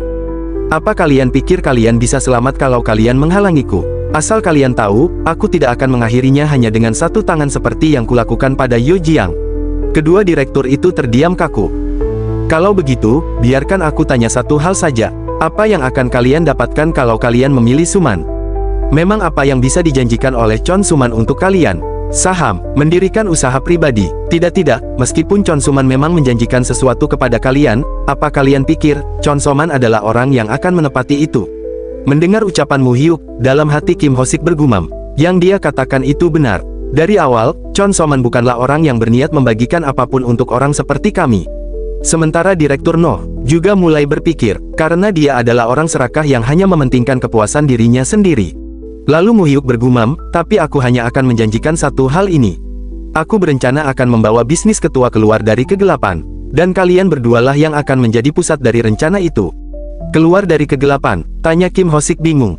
Sistem transaksi keuangan dengan nama asli sekarang sudah diterapkan, mau sampai kapan kalian akan terus berbisnis dengan pinjaman ilegal berbunga tinggi ini? Bersama kita bisa mendaftar sebagai perusahaan pemberi pinjaman resmi dan menjalankan bisnis sambil menerima bunga yang sah. Kalau begitu, bukannya itu berarti kita tidak lagi menjadi rentenir pinjaman swasta? Tanya Direktur No Ikseon. Kita akan diawasi dan dibatasi secara hukum bukan? Kalau untuk masalah begitu, kita tumbalkan saja para preman-preman daerah. Mau sampai kapan kalian berdua hidup membawa julukan pengusaha pinjaman swasta Myeongdong itu? Gumam Mu Hyuk santai. Apa itu sungguh memungkinkan tuan muda? Gumam Kim Ho-sik ragu. Dalam hati Mu Hyuk bergumam, sudah wajar kalau mereka berdua tidak percaya. Karena pada masa ini, pasar pinjaman swasta akan menjadi kawasan tanpa hukum, di mana tidak ada hukum yang mengatur pasar dengan benar, sehingga siapapun yang memiliki uang dapat melakukan kegiatan ilegal dan menghindar dari hukum. Namun setelah adanya IMF, pasar pinjaman swasta dilegalkan dengan dalih untuk mengangkat ekonomi yang anjlok ke bawah tanah, kembali ke permukaan. Dengan kesempatan itu, aku berencana membawa bisnis kakek ini keluar dari kegelapan. Kalian hanya perlu menunggu selama 5 tahun saja, ujar Mu Hyuk tenang. Dalam 5 tahun, aku akan membuat kalian bisa menegakkan bahu dan berbisnis dengan bangga. Kalau kalian mengikutiku, gumam Mu Hyuk bangkit dari duduknya. Kalian berdua tidak akan lagi menjadi rentenir Myeongdong yang selalu berada di bayang-bayang. Namun kalian akan menjadi seorang pebisnis yang bisa berjalan dengan bangga. Mendengar itu, Kim Ho-sik segera bangkit dari duduknya. Mulai sekarang, saya akan mengikuti tuan muda, ucap Kim Ho-sik membungkuk sopan. Melihat itu, Direktur No berteriak, "Hei kau, Kim Ho-sik." Kim Ho-sik mengepalkan tangannya kuat. Putri saya sebentar lagi akan berusia 12 tahun. Di umur itu, dia penasaran dengan pekerjaan ayahnya, gumam Kim Ho-sik. Daripada disebut sebagai seorang rentenir, disebut sebagai direktur perusahaan legal jauh lebih enak didengar bukan? Gumam Kim Ho-sik melirik ke arah Direktur No. Sekarang, apa yang akan Anda lakukan, No Ikseon? Tanya Mu Hyuk santai. Saya hanya ingin tetap ada di dunia ini, Tuan. Gumamnya menunduk. Baiklah, Anda bisa melakukan itu. Anda juga boleh memberitahukan semua ini kepada pamanku. Tapi kalau Anda memutuskan untuk melawan hukum, aku tidak bisa menjamin masa tua Anda akan Anda lalu dengan nyaman. Wajah Direktur No pucat ketakutan. Wajahnya mengerut khawatir. Mu Hyuk berbalik pergi, dalam hati ia bergumam. Kalau mereka tidak mau mengikutiku, aku tinggal membereskan mereka seperti yang sudah aku rencanakan. Yo Jiang, Kim Ho-sik, No Ikseon. Aku sudah memotong tangan yang mendukung Chon Suman. Sekarang kau mau bagaimana kalau aku pergi mematahkan kakinya? Mu Hyuk tersenyum licik. Di kediaman Chon bersaudara, Chon Suman dan Chon Suhan duduk santai menikmati minuman. Chon Suman bergumam, "Suhan, apa kau akhir-akhir ini sempat ketemu sama 4 bos besar Myeongdong?" "Bos Myeongdong?" tanya Chon Suhan bingung. "Setelah kupikir-pikir lagi, sudah lama juga sejak terakhir kali kau bertemu dengan 4 bos Myeongdong. Mereka semua juga selalu menolak setiap aku ajak minum bareng. Aku rasa, mereka kayak menghindari kita gitu," ujar Chon Suhan menduga. "Apa kau sudah dengar tentang itu? Ayah menyerahkan tugas mengelola rekening milik para bos Myeongdong kepada Mu Hyuk," ujar Chon Suman datar. "Apa, rekening mereka itu diserahkan ke Mu Hyuk?" tanya Chon Suhan terkejut. Bocah yang baru berumur 20 tahun itu, memang tahu apa sampai dipercayai uang sebesar itu. "Sebenarnya apa yang dipikirkan ayah?" teriak Chon Suhan tak terima. "Jangan-jangan ayah beneran mendidik Mu Hyuk buat dijadikan penerusnya?"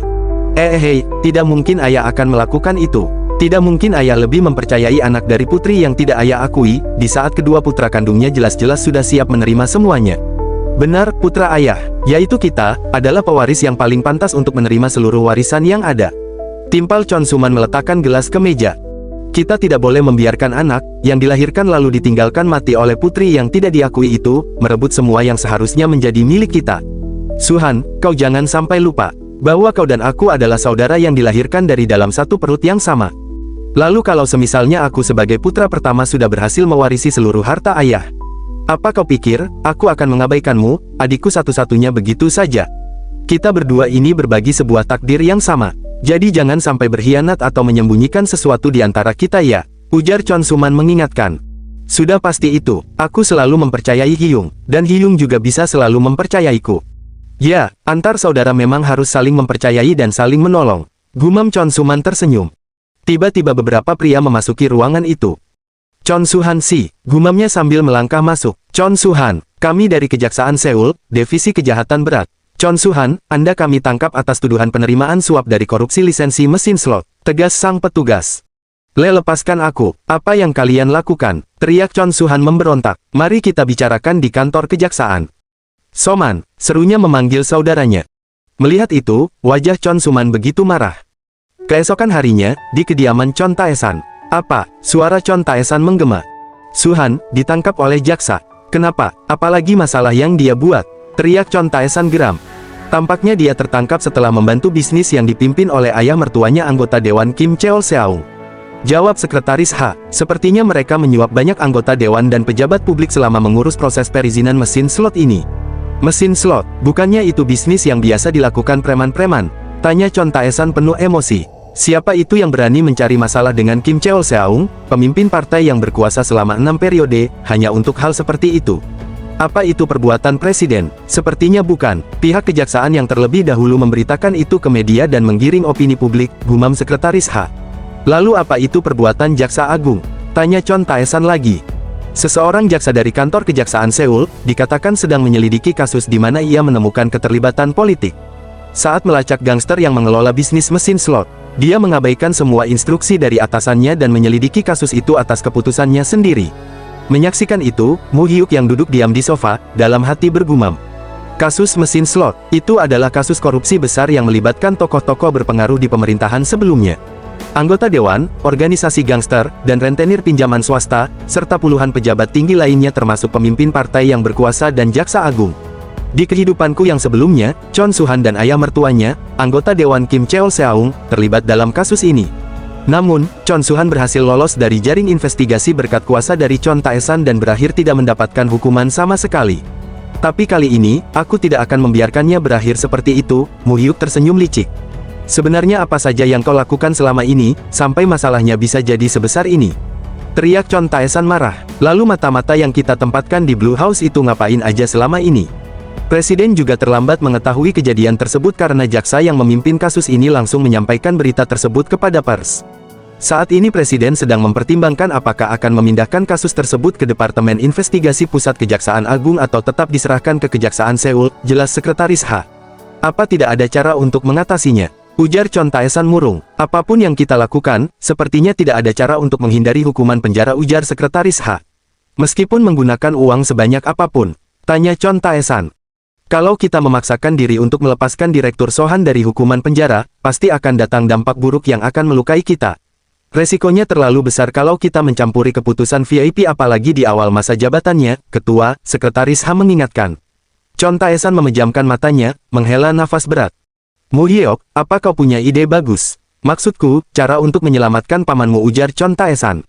Sejenak Mu Hyuk terdiam. Lalu bergumam, kepala kejaksaan Seoul saat ini adalah jaksa Yun Chang-ho. Yun Chang-ho, ujar Chon Taesan. Apa dia itu jaksa yang waktu itu mengurusi pekerjaanmu di Dusan? Iya, benar. Jaksa Yun Chang-ho harus jadi sosok yang mengendalikan investigasi kasus ini, baru kita bisa menyelamatkan paman. Begitu kasus ini dipindahkan ke Departemen Investigasi Pusat Kejaksaan Agung, Presidenlah yang akan menetapkan segala keputusan. Kalau kakek menggunakan cara yang sama seperti saat berhadapan dengan pemerintahan sebelumnya, kakek tidak akan bisa melepaskan paman dari hukuman berat. Bagaimana kalau kita membuat jaksa Yun memegang kasus ini dan terus menundanya? Hingga kekuasaan presiden saat ini melemah. Lalu ketika saat itu tiba, kita akan berusaha untuk mendapatkan amnesti. Chon Taesan bergumam. Chon Suhan bocah satu ini. Pada akhirnya dia menggali kuburannya sendiri. Sebenarnya aku tidak setuju dia menikahi wanita dari keluarga politisi. Karena orang-orang yang bermain-main dengan politik kerjaannya hanya memanipulasi orang. Mereka bukanlah orang yang tepat untuk diajak berbisnis. Chon Taesan memegang keningnya tak habis pikir. Sekretaris H, ya, Ketua. Sampaikan ke Kepala Jaksa Yun. Dia harus menghabisi mereka hingga tuntas mulai dari besan sampai semuanya yang berhubungan dengan kasus ini. Tidak bersalah, pembebasan bersyarat. Jangan sampai ada yang dilepaskan dengan alasan seperti itu dan penjarakan mereka semua. Tidak masalah, berapapun uang yang dia butuhkan. Aku akan membuat mereka jadi jauh lebih sengsara daripada anakku. Kalau aku tidak bisa menyelamatkan anakku menggunakan uang, aku akan menunjukkan dengan jelas, apa yang akan mereka dapatkan kalau berani menyentuh keluargaku. Tegas Chon Taesan dingin. Mu Hyuk hanya terdiam. Dalam hati ia bergumam.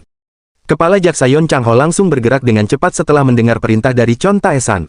Mulai dari pejabat publik yang menerima suap, pejabat tinggi polisi, bahkan anggota dewan telah dipanggil untuk diselidiki. Beberapa orang diam-diam menundukkan kepala dan muncul di kantor kejaksaan. Sementara beberapa politisi yang lain dengan keras mengkritik penuntutan tersebut kepada wartawan, menuduhnya sebagai konspirasi politik. Beberapa hari kemudian, di Kejaksaan Seoul. Chon Su-han, sekarang katakan semuanya. Buat apa Anda terus diam? Orang-orang yang lain itu sudah membocorkan semuanya. Terus menyembunyikannya seperti ini itu percuma, justru Anda sendiri yang rugi. Tanya ketua jaksa. Anda terlibat langsung dalam korupsi perizinan bisnis mesin slot bukan? Dengan memberikan uang suap sebesar 13 miliar won kepada politisi dan pejabat tinggi publik. Aku harus mengatakannya berapa kali lagi sih? Aku hanya akan bicara saat pengacaraku datang. Itu dia, ujar Chon Su-han. Ketua jaksa Yun Chang-ho menoleh ke arah pintu. Oi jaksa Park, sudah lama ya, gumam pria itu tersenyum. Jaksa Yun langsung bangkit membungkuk sopan, ia bergumam. Senoir, sudah lama tidak bertemu dengan Anda, senior. Ya, kerjamu pasti berat bukan? Tanyanya santai. Direktur Chon Su-han, ucap senior itu menunduk sopan. Ketua mengirim saya untuk mendampingi Anda. Ah, kenapa lama banget sih? Sekarang aku bisa pergi dari sini kan? Ujar Chon Su-han percaya diri. Jaksa Park, aku ingin berbicara berdua sebentar dengan Direktur Chon. Kau istirahat minum kopi dulu sana. Apa senior juga mau saya buatkan kopi? Tanya jaksa Yun sopan. Sudah, tidak perlu. Bagaimana bisa aku menerima sesuatu dari jaksa yang memegang kasus ini? Harusnya aku yang memberimu sesuatu. Kapan-kapan ayo makan bersama, aku yang traktir. Ucap senior itu ramah. Kalau begitu 10 menit lagi saya akan kembali. Ya, terima kasih. Jaksa Yun keluar dari ruangan itu. Direktur Chon, sepertinya akan sulit untuk mengeluarkan Anda dari sini. Apa? Tanya Su-han terkejut. Begini pesan dari Ketua Chon. Untuk sekarang Ketua menyuruh Anda untuk menyerahkan diri, saat waktunya tiba nanti, kami akan mengeluarkan Anda dengan mendapatkan amnesti. Ayah memerintahkan seperti itu. Tanya Su-han tak percaya. Jangan bohong kau, nggak mungkin ayah melakukan itu. Teriak Su-han bangkit dari duduknya. Saya hanya menyampaikan pesan Ketua apa adanya. Ketua Chon saat ini sedang mengusahakan kesepakatan dengan Blue House. Tapi anggota Dewan Kim, mungkin, ayah mertuaku kenapa? Tanya Chon Su-han heran. Ketua Chon kali ini sangat marah. Ketua menginginkan agar semua orang yang terlibat dalam kasus ini jangan sampai lepas dari hukuman. Kami juga sudah menyelesaikan pembicaraan dengan para petinggi. Su-han membisu, ia mengerutkan keningnya geram. Berarti, aku juga akan diselidiki sesuai dengan hukum ya? Benar, putusan hukum yang akan diturunkan untuk Anda, kurang lebih 3 tahun penjara. Lalu untuk kasus ini akan diberitakan ke media dengan sebutan kasus mesin slot Chon Su-han. Apa? Su-han terkejut. Kenapa ada namaku di situ? Gumamnya gugup. Itulah kesepakatan yang telah dibuat ketua dengan VIP, tapi tidak perlu khawatir. Karena ada begitu banyak pejabat tinggi pemerintah yang terlibat, nama Anda akan segera dilupakan. Wajah Chon Su-han memucat, penuh dengan keringat dingin. Akibat dari perbuatan Anda, ketua banyak mengalah di hadapan Blue House. Selalu ingat itu, Direktur. Ujar pengacara mengingatkan. Sementara Chon Su-han hanya terdiam dengan wajah sendu. Kabar itu pun, menyebar di koran dan surat berita. Chon Su-man membaca koran itu dengan penuh emosi. Ia bergumam, Su-han si brengsek ini, dia melakukan hal seperti ini di belakangku. Berani-beraninya dia mengkhianatiku. Di lapas, tempat di mana Chon Su-han berada. Chon Su-man, datang berkunjung melihat Chon Su-han. Hyung, panggil Chon Su-han pada saudaranya. Chon Su-man meletakkan makanan yang dia bawa ke atas meja. Melihat itu, Chon Su-han langsung memakannya dengan lahap. Apa makanan di penjara gak enak? Tanya Chon Su-man, sudah jelas rasanya seperti sampah. Baunya juga menjijikan, pokoknya sekarat aku di sini. Sel penjaranya juga sempit banget, gumam Su-han mengeluh. Tapi Hyung, ternyata di tempat ini juga bisa hidup dengan nyaman asalkan punya uang loh. Kalau bayar sipir berapa duit gitu bisa dapat rokok, bisa mandi di sauna sepuasnya juga. Mendengar ocehan Su-han, Chon Su-man hanya tersenyum. Tapi Su-han, sebenarnya apa sih yang ada di pikiranmu itu? Hah, maksudnya apa? Mesin slot, kenapa kau melakukan hal yang seperti itu dengan ayah mertuamu tanpa memberitahuku apapun? Sementara Su-han terdiam. Sampai-sampai media memberi judul pelaku utama Chon Su-han. Apa kau diam-diam mengisi sakumu yang lain dan berencana menusukku dari belakang? Ujar Chon Su-man datar.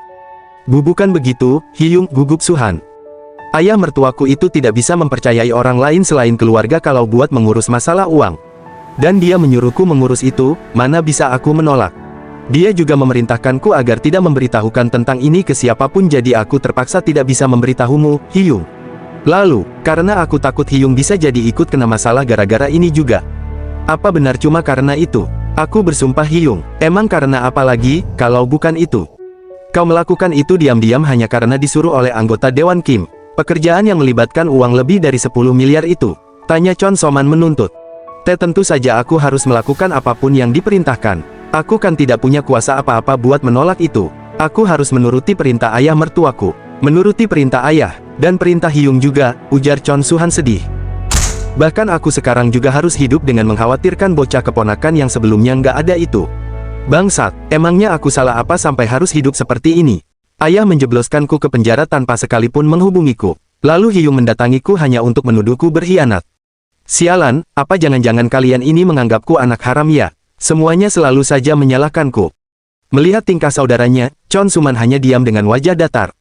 Iya, udah jangan nangis. Kau ini udah tua masih aja gampang nangis. Ujarnya sambil mengulurkan sapu tangan. Suhan, gumam Chon Suman bangkit dari duduknya. Kita jangan sampai berkelahi antar saudara hanya karena uang seperti keluarga konglomerat yang lain ya. Kita hanya memiliki satu sama lain harus saling mempercayai dan membantu dong. Jadi kau tidak boleh berkhianat atau menyembunyikan sesuatu dariku lagi. Paham, gumam Chon Suman tegas. Tentu saja aku paham, Hyung. Memang apa yang aku sembunyikan dari Hyung? Sementara Chon Suman tersenyum puas. Baiklah, aku akan sering datang lagi. Jaga kesehatanmu. Hyung, terima kasih sudah datang. Chon Suman masuk ke dalam mobilnya. Dalam hati ia bergumam, Suhan, dasar bocah ini. Mau kupikir berapa kali pun, dia tetap mencurigakan. Anak yang selama ini hanya mendengarkan perintahku saja, berani mengumpulkan uang lain di belakangku. Sementara Chon Suhan berjalan didampingi oleh petugas untuk kembali ke dalam sel. Dalam hati, Suhan bergumam, apakah Hyung benar-benar akan terus berada di pihakku sampai akhir? Tapi kalau ternyata Hyung hanya memanfaatkanku, lalu membuangku begitu saja gimana? Suhan bertanya khawatir. Sepertinya aku memang harus mencari jalan yang lain. Gumam kedua saudara itu saling mencurigai. Mobil Chon Suman melaju meninggalkan lapas. Tanpa ia ketahui, ada seseorang yang memata-matainya. Mu Hyuk menatap dengan wajah datar. 1 bulan yang lalu. Selamat atas promosi Anda, ujar Mu Hyuk menuangkan minuman kepada Jak Sayun. Haha iya, terima kasih, semua ini berkatmu dan ketua. Dalam hati Mu Hyuk bergumam, Yun Chang Ho, menangani kematian para bos geng di Busan dengan bersih sebagai kematian yang tidak disengaja. Dan sebagai imbalannya, aku membantunya naik ke posisi kepala kejaksaan Seoul melalui bantuan kakek. Jadi ada urusan apa, kau mengajakku bertemu hari ini? Tanya Jak Sayun. Kebetulan aku juga ingin mentraktirmu minum. Apakah Anda tahu mesin slot? Mesin slot, gumam Jak Sayun. Kasus korupsi yang melibatkan banyak tokoh besar politik ya. Apakah ini informasi yang kau dapatkan dari kakekmu? Pelaku utama dari kasus ini adalah pemimpin dari partai yang berkuasa saat ini yaitu anggota Dewan Kim Cheol Seung. Anggota Dewan Kim Cheol Seung, Jak Sayun terkejut. Bukan kasus yang kecil ini. Meskipun anggota Dewan Kim Cheol Seung adalah orang dari rezim pemerintahan yang sebelumnya, dia adalah orang yang memiliki kekuasaan yang sebenarnya di balik orang yang berkuasa saat ini. Benar seperti itu. Oleh karena itu, akan ada banyak halangan dan tekanan dalam penyelidikan kasus ini.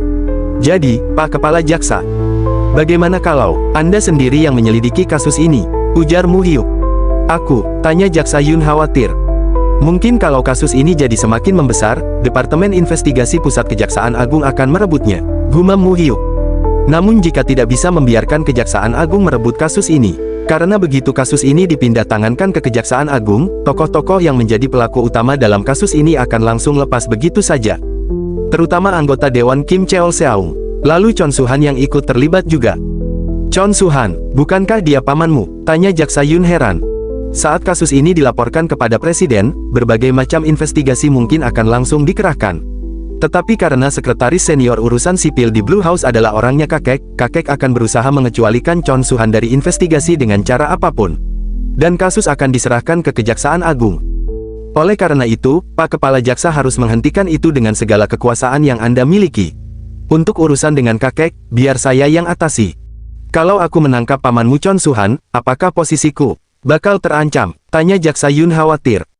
Kalau terjadi sesuatu masalah yang tidak direncanakan, saya yang akan bertanggung jawab. Tetapi kalau rencana ini berhasil, yang akan menjadi Jaksa Agung selanjutnya adalah Anda. Mendengar itu, Jak Sayun membelalakkan matanya tak percaya. Seorang Jaksa Agung baru yang berasal dari Kejaksaan Regional saja, nama Anda akan terukir dalam sejarah Kejaksaan Pak. Kau yakin bisa membujuk Ketua Chon kan? Kalau Blue House sesudah mulai bergerak, meskipun itu kakek tidak akan bisa bertindak dengan mudah. Karena kakek masih belum memiliki kekuasaan untuk berhadapan dengan pemerintah yang masih berada di awal masa pemerintahannya. Sebanyak apapun uang yang dimiliki kakek, itu adalah uang yang didapatkan dari balik bayangan yang perlu waspada terhadap kekuasaan pemerintah. Kalau aku mengabaikan perintah Blue House selalu kepalaku yang akan ditebas lebih dulu gimana? Tanya Jaksa Yun ragu-ragu. Aku hanya akan mati sia-sia kalau begitu. Kalau begitu ungkapkan saja kasus ini kepada pres. Blue House memberikan tekanan politik kepada kami untuk menutupi kasus ini. Namun kami tidak akan tunduk kepada kekuasaan. Tolong bantu kami, warga negara sekalian. Jaksa Yun berdialog dengan percaya diri. Kami akan menjadi garda terdepan dalam perang melawan korupsi yang dicanangkan oleh Presiden. Bukankah VIP akan menyukai itu? Dengan begitu Gedung Biru jadi tidak memiliki alasan untuk menyerahkan kasus ini ke Departemen Investigasi Pusat Kejaksaan Agung. Jaksa Yun memejamkan matanya bertekad. Oke, ayo kita lakukan ini, serunya dengan penuh semangat. Aku ini orang yang hampir kehilangan jabatanku setelah mengurusi masalah di kantor Kejaksaan Busan. Tapi karena sekarang aku sudah sampai sejauh ini, aku harus mencoba menjadi Jaksa Agung seperti yang kau katakan. Terima kasih atas kerjasama Anda, ucap Mo Hyuk menunduk sopan. Tapi apa ini bantuan yang kau maksud dulu? Yang kau memintaku untuk berjanji akan membantu? Tanya Jaksa Yun penasaran. Ya, kalau Anda tidak keberatan. Hah, kok bisa aku yang membantumu, tapi aku yang lebih diuntungkan, aku jadi seperti berhutang budi lagi kepadamu. Ya, ini memang saling menguntungkan kita berdua. Untuk yang selanjutnya kau bisa meminta bantuanku yang hanya menguntungkan dirimu saja. Ujar Jaksa Yun mengulurkan tangannya. Baik, Pak Kepala Kejaksaan Seoul. Lalu, Pak, ada satu hal yang perlu Anda pastikan saat mengumumkan kasus ini. Apa? Kasus ini harus diumumkan dengan nama, kasus mesin slot Chon Su-han. Harus, tegas Mo Hyuk. Mo Hyuk kembali bergumam, di kehidupanku yang sebelumnya, hubungan persaudaraan Chon So-man dan Chon Su-han cukup dalam. Aliansi yang tidak pernah goyah dan selalu mengganggu dan menghalangiku di kehidupanku yang sebelumnya. Namun, dengan adanya kasus mesin slot ini, kakek menyerah untuk menyelamatkan Chon Su-han. Dan benih-benih ketidakpercayaan pun mulai tumbuh di antara Chon So-man dan Chon Su-han. Dengan begini, aku berhasil memotong tangan Chon So-man yang lain, termasuk 4 bos besar Myeongdong yang telah kupotong sebelumnya. Semuanya berjalan sesuai dengan rencanaku, ucap Mo Hyuk tersenyum puas. Di kediaman Chon Tae-san. Gimana kabar Su-han? Tanya Chon Tae-san santai pada putra sulungnya. Meskipun dia terlihat bisa menahannya, sepertinya dia tetap kesulitan. Kapan ayah berencana mengeluarkannya dari penjara? Wajahnya terlihat sangat buruk sekarang, ujar Suman. Apa kau khawatir karena dia adalah saudaramu? Tanya Chon Tae-san. Dalam hati Suman bergumam, daripada khawatir aku lebih ke merasa tidak nyaman karena anaknya sendiri dibiarkan masuk ke dalam penjara oleh ayah. Mungkin sekitar tahun depan dia baru bisa keluar, jadi suruh dia untuk bersabar selama itu. Karena itu juga adalah akibat dari perbuatannya sendiri. Sekarang bukan saatnya bagimu untuk mengkhawatirkan adikmu. Kau juga jangan sampai mengikuti pantat orang-orang politik dan melakukan perbuatan yang tidak berguna, tegas Chon Tae-san. Ayah, teriak Suman marah. Bagaimana mungkin bisnis pinjaman swasta berjalan tanpa backingan orang politik? Mungkin ayah bisa melakukan itu karena sudah memiliki hubungan yang dekat dengan mereka tapi aku tidak, ayah. Makanya itu sekarang serahkan saja seluruh bisnis ayah kepadaku. Serahkan uang, informasi, dan orang-orang yang ayah miliki kepada saya dan saya berjanji akan bertanggung jawab untuk itu. Tidak, sekarang masih terlalu cepat kalau buat kau, ujar Chon Tae-san santai. Ayah, Chon Suman berteriak tak terima.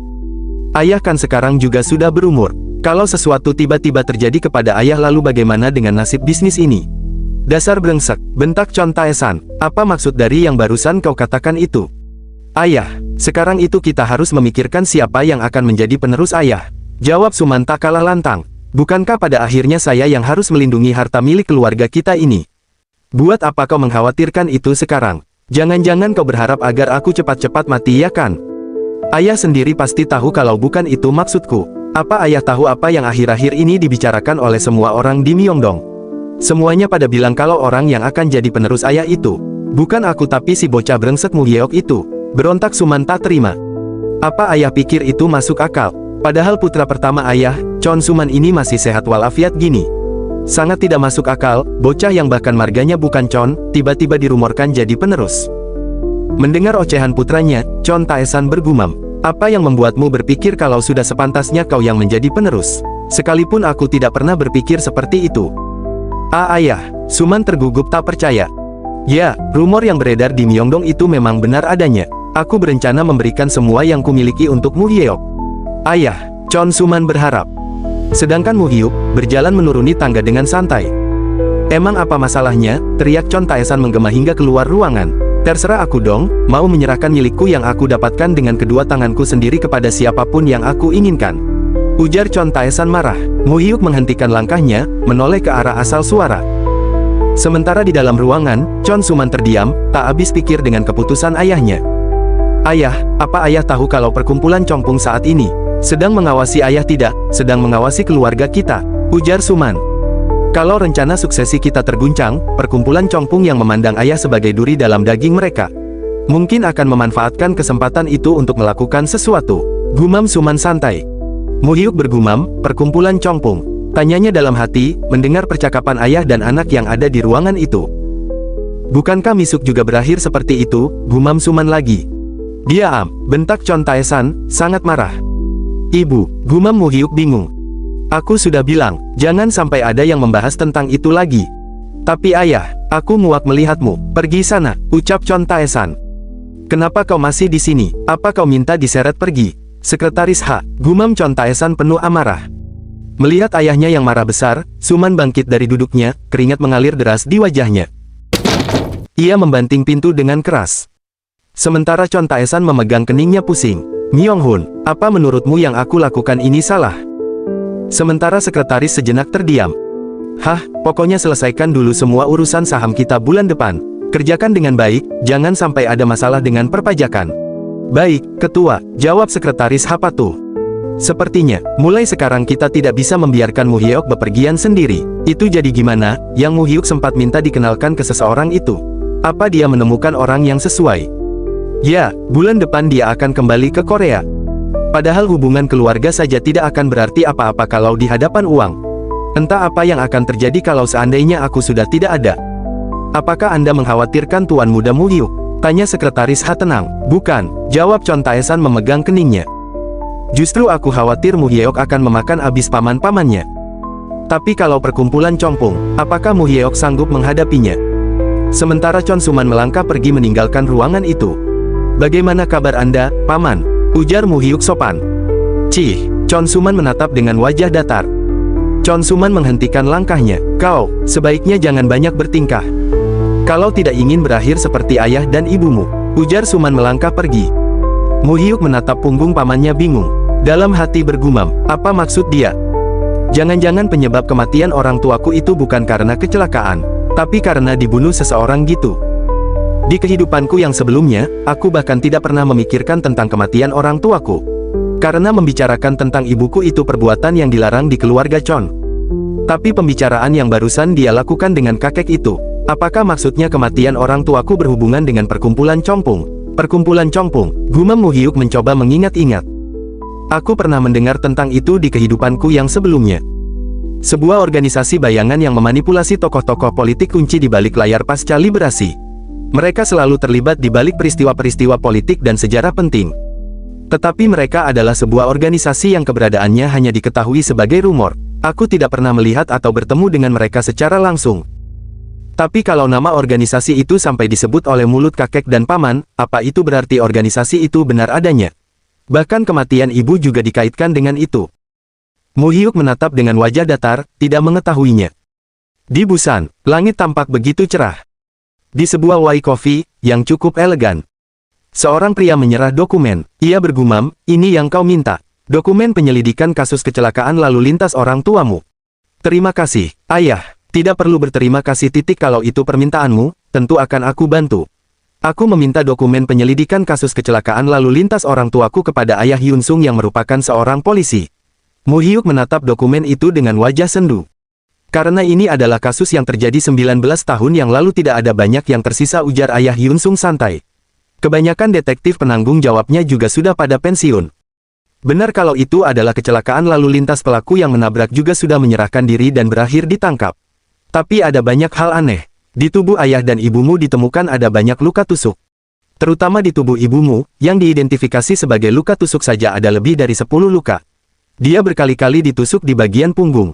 Tapi hasil dari autopsinya mengabaikan semua itu dan menganggap kecelakaan lalu lintas sebagai penyebab kematian mereka. Yang aku tahu pelaku kecelakaannya adalah seorang gangster dengan banyak catatan kriminal, tapi dia hanya dipenjara selama setahun dan tidak ada yang tahu di mana keberadaan dia sekarang. Mu Hyuk melihat foto orang yang telah menabrak kedua orang tuanya. Beralih ke masa lalu, saat Mu Hyuk bayi berada dalam pelukan ibunya. Terdapat seorang pria yang memegang senjata tajam, yang siap dilayangkan. Pria itu menghujamkan pisau ke arah Mu Hyuk dan ibunya. Tidak apa-mu, Mu Hyuk, gumamnya menenangkan anaknya. Lalu bertubi-tubi pisau itu menghujam tubuhnya.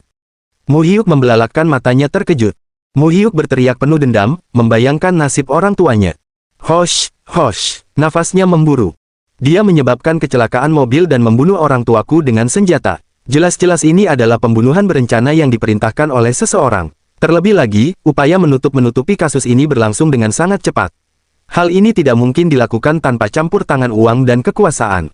Seseorang yang mendapatkan keuntungan dari kematian ibuku, Chon Mi-suk adalah. Dua orang yang paling bermotif adalah Chon Su-han, Chon Su-man, gumam Mu Hyuk penuh dendam. Bahkan jika mereka adalah saudara-saudara, mereka akan melakukan apapun demi mendapatkan lebih banyak uang. Tapi, meskipun ibu adalah seorang putri yang tidak diakui oleh kakek. Apakah mungkin, kakek hanya tinggal diam dan tidak melakukan apa-apa? Gumam Mu Hyuk datar. Halo, ucap Mu Hyuk menghubungi seseorang. Park Dong-su, ini saya Kim Mu Hyuk. Oi Kim Mu-reok, seru Park Dong-su senang. Ada apa kok kau tiba-tiba menelpon lebih dulu? Tidak seperti biasanya saja. Tolong temukan seseorang untuk saya, ujar Mu Hyuk datar.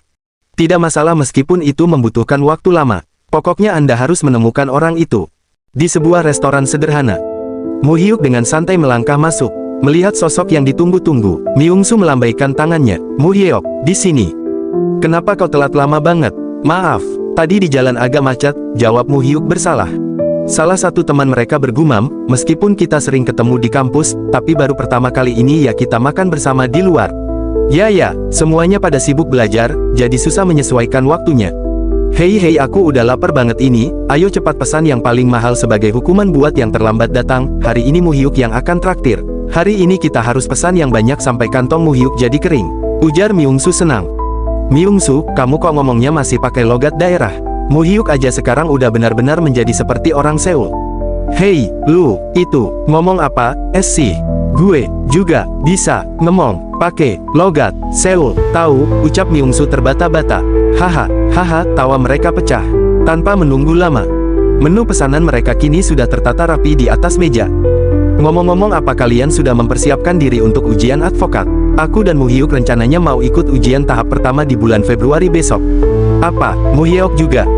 Rencananya aku mau coba ikut sekali, hitung-hitung bisa dibuat latihan juga. Kalau kalian gimana? Kami juga sedang bersiap-siap sih. Kalau aku skip dulu kali ini, karena situasiku saat ini tidak memungkinkan untuk hanya fokus belajar. Kalau begitu selain Mingyung, mulai sekarang kita harus selalu bersama ya. Tidak mungkin kan ada bocah yang maunya cuma ikut ngumpul sekali-sekali saja. Dipikir-pikir, saat ujian masuk dan ujian akhir semester pertama Mu Hyuk selalu mendapatkan peringkat 1 ya. Sebenarnya dia lagi sibuk apa sampai setiap selesai ujian dia langsung sibuk pergi ke sana-sini? Kau itu sebenarnya kapan belajarnya coba? Hei, waktu itu kalian semua juga lihat kan? Dengan serentak mereka menjawab, menunjuk ke arah Mu Hyuk. Belajar itu hal yang paling mudah. Apa itu masuk akal? Dulu saat aku masih kecil aja semua bimbingan belajar aku ikuti, tapi meskipun udah begitu, hampir aja aku tidak keterima di Universitas Korea. Kalau uang yang sudah dipakai keluargaku untukku dihitung, jumlahnya udah sama kayak gaji tahunan manajer perusahaan. Saat itu aku beneran serius berniat mau mukul dia kalau ketemu. Ya aku kan hanya mengatakan pendapatku aja, lagian kan emang bener belajar itu hal yang paling mudah. Dasar bedebah menyebalkan, teriak mereka serentak menunjuk Mu Hyuk. Myung-su, apa Mu Hyuk itu dari dulu emang udah pinter? Pasti dari dulu dia adalah murid yang sangat rajin ya. Mendengar pertanyaan Mingyung, Myung-su tercekat. Mu Hyuk. Oh, hanya orang yang berasal dari Busan aja, yang tahu tentang cerita seorang Bok, Dotwah, preman. Mu Hyuk langsung menyumpal mulut Myung-su yang hendak menjawab. Ah, aku kepikiran ide bagus nih, gimana kalau kita beri nama untuk perkumpulan kita ini? Mu Hyuk memotong pertanyaan tentang dirinya. Perkumpulan, tanya teman-temannya bingung. Ya tidak perlu terlalu berlebihan. Kan bagus kalau nanti meskipun kita sudah bekerja, kadang-kadang kita menyempatkan waktu seperti ini untuk makan bersama. Dalam hati Mu Hyuk bergumam, aku mengajak mereka untuk membuat sebuah perkumpulan bukan hanya karena aku menyukai mereka. Oh Hyun-woo, kakeknya saat ini menjabat sebagai kepala Mahkamah Agung. Sedangkan ayahnya, pengacara hak asasi manusia yang dihormati banyak orang. Dan dia sendiri adalah putra tertua dari keluarga pengacara terpandang, yang dicalonkan sebagai calon jaksa agung di kehidupanku yang sebelumnya. Yoon Jae-ha adalah putra CEO dari salah satu 3 firma hukum teratas di Korea. Dia kemudian mewarisi firma hukum tersebut dan menjadi pemilik firma hukum nomor 1 di Korea. Lalu Han Min-young, setelah lulus ujian advokat, dia memasuki profesi hukum sebagai hakim dan kemudian sebagai pengacara. Setelah itu dia memasuki dunia politik di usia 30-an, dan naik ke posisi pemimpin partai yang berkuasa di usia 40-an. Mereka adalah teman satu angkatanku yang paling sukses setelah lulus kuliah hukum. Aku harus mengumpulkan rekan-rekan dan koneksi yang akan membantuku dalam pertarungan melawan paman-pamanku di masa depan. Ya, betul juga, saat itu kita pasti akan sibuk dengan pekerjaan masing-masing. Menurutku juga bagus kalau kita membuat perkumpulan dan berkumpul bersama seperti ini di sela-sela waktu, ujar Hyunwoo. Aku juga setuju. Nanti kalau aku sudah lulus ujian advokat, kemungkinan besar aku akan masuk ke firma hukum ayahku. Akan bagus kalau di masa depan nanti kita saling membantu, timpal Yoon Jae-ha ikut setu. Han Min-young, kau juga pasti setuju kan? Tanya Hyunwoo menoleh ke arah Min-young. Entahlah, aku tidak tahu apakah aku pantas untuk bergabung ke dalam perkumpulan ini. Keluargaku biasa saja dan aku juga tidak yakin bisa memberi bantuan yang berguna untuk kalian di masa depan. Kau ini ngomong apa sih? Lagian saat ini kan kita sama-sama mahasiswa hukum, ujar Yoon Jae-ha. Meskipun begitu, terima kasih sudah mengajakku. Aku akan memikirkannya. Mendengar ucapan Min-young, dalam hati Mu-hyuk bergumam.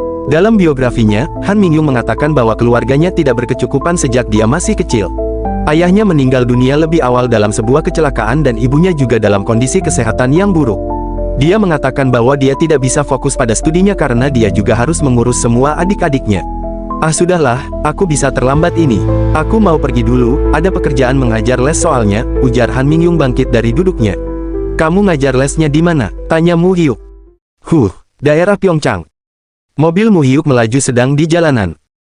Wah, Kim Mu-hyuk, baru pertama kali aku naik mobil sebagus ini. Meskipun aku hanya pernah mendengar nomornya ternyata kamu beneran orang kaya ya. Rumahmu juga di daerah Pyeongchang, ujar Min-young kagum. Bisa dibilang kakekku yang kaya. Tapi kamu ngajar lesnya ada berapa kelas? Aku, ada 4. Kemarin aku baru menambah 1, jadi ada 5 kelas. Kalau kamu sesibuk itu terus waktu buat belajar kuliahnya kapan? Kan masih bisa belajar 2 jam di malam hari. Tapi emang agak melelahkan sih, jawab Han Min-young. Hebat juga ya kamu, kerja ngajar les 5 kali seminggu tapi tidak pernah melewatkan kelas. Bahkan perlu bersiap untuk ujian advokat juga. Biasa aja kok, sejak SMP juga aku sudah belajar seperti itu. Soalnya aku harus mencari uang sendiri. Keluarga itu agak kesusahan. Meskipun begitu, aku itu selalu peringkat 1. Gini-gini aku itu pintar anaknya. Peringkat 1 di fakultas hukum kan aku, ujar Mu-hyuk sombong. Dasar menyebalkan. Mereka tiba di tempat mengajarnya Han Min-young. Terima kasih, berkatmu aku jadi tiba dengan nyaman. Kalau naik kereta bawah tanah pasti bakal jauh lebih lama, ujar Han Min-young senang. Masih ada sedikit waktu kan? Aku mau bilang sesuatu ke kamu. Apa? Tanya Han Min-young heran. Sebentar, sudah tahu aku pasti bakal jadi kayak gini. Kamu nggak boleh nembak aku loh ya. Kamu harus ambil nomor antrian dulu kayak yang lain, ucap Min-young percaya diri. Jadi, ada apa? Apapun tidak masalah, kau mau pokok jangan nembak aja. Melihat tingkah Han Min-young, Mu-hyuk meringis heran. Kamu nggak ada dian buat berhenti belajar les dan fokus belajar aja. Apa kamu pikir aku tidak melakukan itu karena aku tidak mau? Ayahku sudah meninggal, dan ibuku sakit, terus aku perlu membiayai keperluan adik-adikku juga. Kalau bukan aku yang mencari nafkah, keluargaku akan jadi kelaparan, gumam Min-young sendu. Boleh tidak kalau aku menolongmu? Tanya Mu-hyuk. Apa? Menolong? Itu, maksudnya apa? Gumam Min-young bingung. Kan bagus kalau kamu bisa fokus belajar tanpa memikirkan biaya kehidupan sehari-hari. Aku tidak memberimu ini secara cuma-cuma. Kamu bisa memberi itu nanti ketika kamu sudah mampu saja. Kamu sekarang lagi mengasihaniku, ucap Min-young tak senang. Jangan salah paham, aku bukan mengasihani, aku hanya merasa sayang kalau kemampuanmu itu disia-siakan begitu saja. Meskipun hidupku tidak berkecukupan, aku itu bukan pengemis. Teriak Min-young marah. Aku itu bisa mencari uang dan merawat keluarga-keluargaku hanya dengan kemampuanku sendiri. Kan bagus kalau kita semua bisa mengikuti ujian advokat bersama-sama. Kamu juga tidak perlu khawatir akan tertinggal, gumam Mu-hyuk membujuk. Kamu jangan ngeremehin aku ya, sendirian pun aku tidak masalah. Karena selama ini juga aku selalu hidup seperti itu. Kim, Mu-hyuk, mentang-mentang kamu punya duit, kamu itu nggak boleh sembarangan berkata seperti itu ke orang lain. Paham, tegas Mingyung. Melihat reaksi Mingyung, dalam hati Mu Hyuk bergumam, apa aku terlalu terburu-buru? Terima kasih sudah mengantarkanku aku pergi. Kalau kamu membahas itu lagi, sepertinya akan sulit bagiku untuk bergabung ke dalam perkumpulan kita itu. Han Mingyung, tunggu sebentar, ujar Mu Hyuk menahan pergelangan tangannya. Sebelum kamu turun, mau tidak kamu mendengarkan cerita tentang kau sebentar saja? Mingyung memutuskan akan mendengarkan cerita Mu Hyuk, ia kembali duduk dengan tenang. Aku bahkan tidak tahu seperti apa wajah kedua orang tuaku, aku hidup kesusahan bersama nenekku yang merawatku sendirian, kami juga selalu kesulitan untuk membayar tunggakan sewa rumah bulanan. Aku tidak memiliki keleluasaan untuk bermimpi, bahkan memikirkan bagaimana kami akan hidup di esok hari saja sudah kesusahan, ucap Mu Hyuk tersenyum tenang.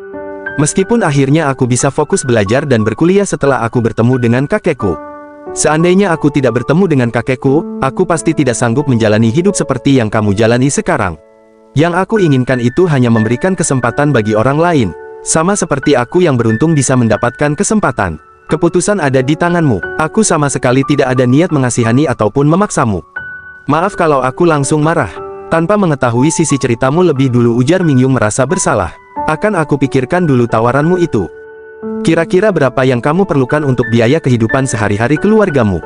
Tanya Mu Hyuk dengan hati-hati. Kalau sekitar 2 juta per bulan gitu tidak apa kan? Apa? Di berapa? Mingyung terkejut. Mulai sekarang sampai kamu lulus, ujar Mu Hyuk santai. Saat kamu butuh lebih, aku juga bisa memberikan dana tambahan. Padahal gaji bulanan pegawai baru di perusahaan besar aja cuma sekitar 600.000. Kalau 2 juta per bulan, Mingyung menghitung dengan jarinya. Mingyung mendekati Mu Hyuk, membelalakan matanya kagum. Wahai, temanku, yang kaya, ucapnya dengan mata berkaca-kaca. Aku akan hidup dengan melakukan yang terbaik. Oh wahai temanku yang mulia. Sedangkan Mu Hyuk heran dengan tingkah aneh Mingyung. Setelah selesai berbicara, Mingyung melambaikan tangannya pamit. Melihat itu, dalam hati Mu Hyuk bergumam, Han Mingyung, untuk kedepannya, aku akan menyediakan berapapun uang ataupun orang yang kamu butuhkan.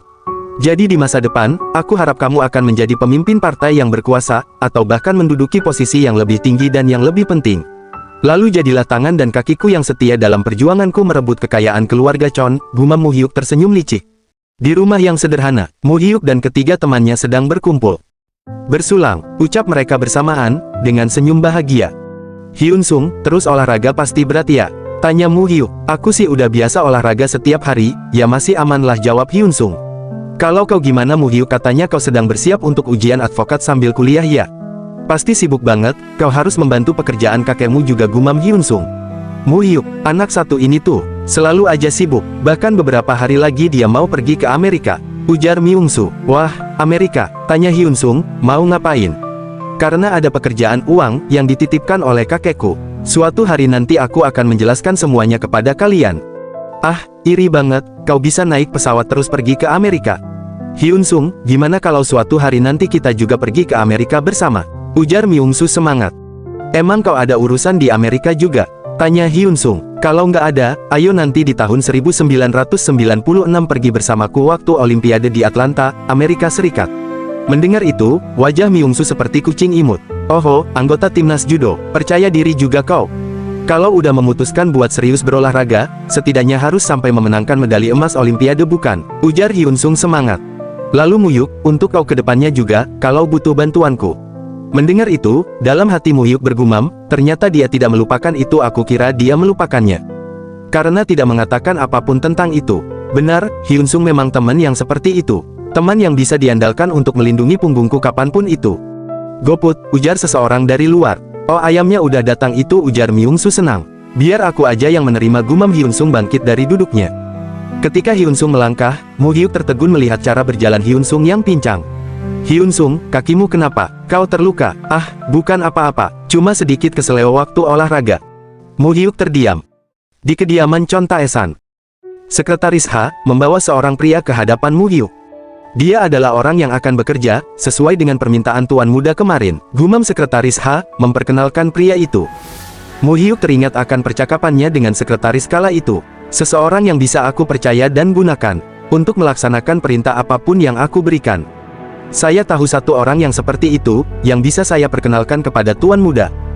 Namun untuk mendapatkan loyalitasnya, semua bergantung kepada tuan muda sendiri.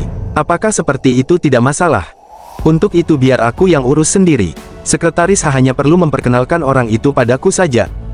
Nama saya Ma Seokdae, gumam pria itu memperkenalkan dirinya.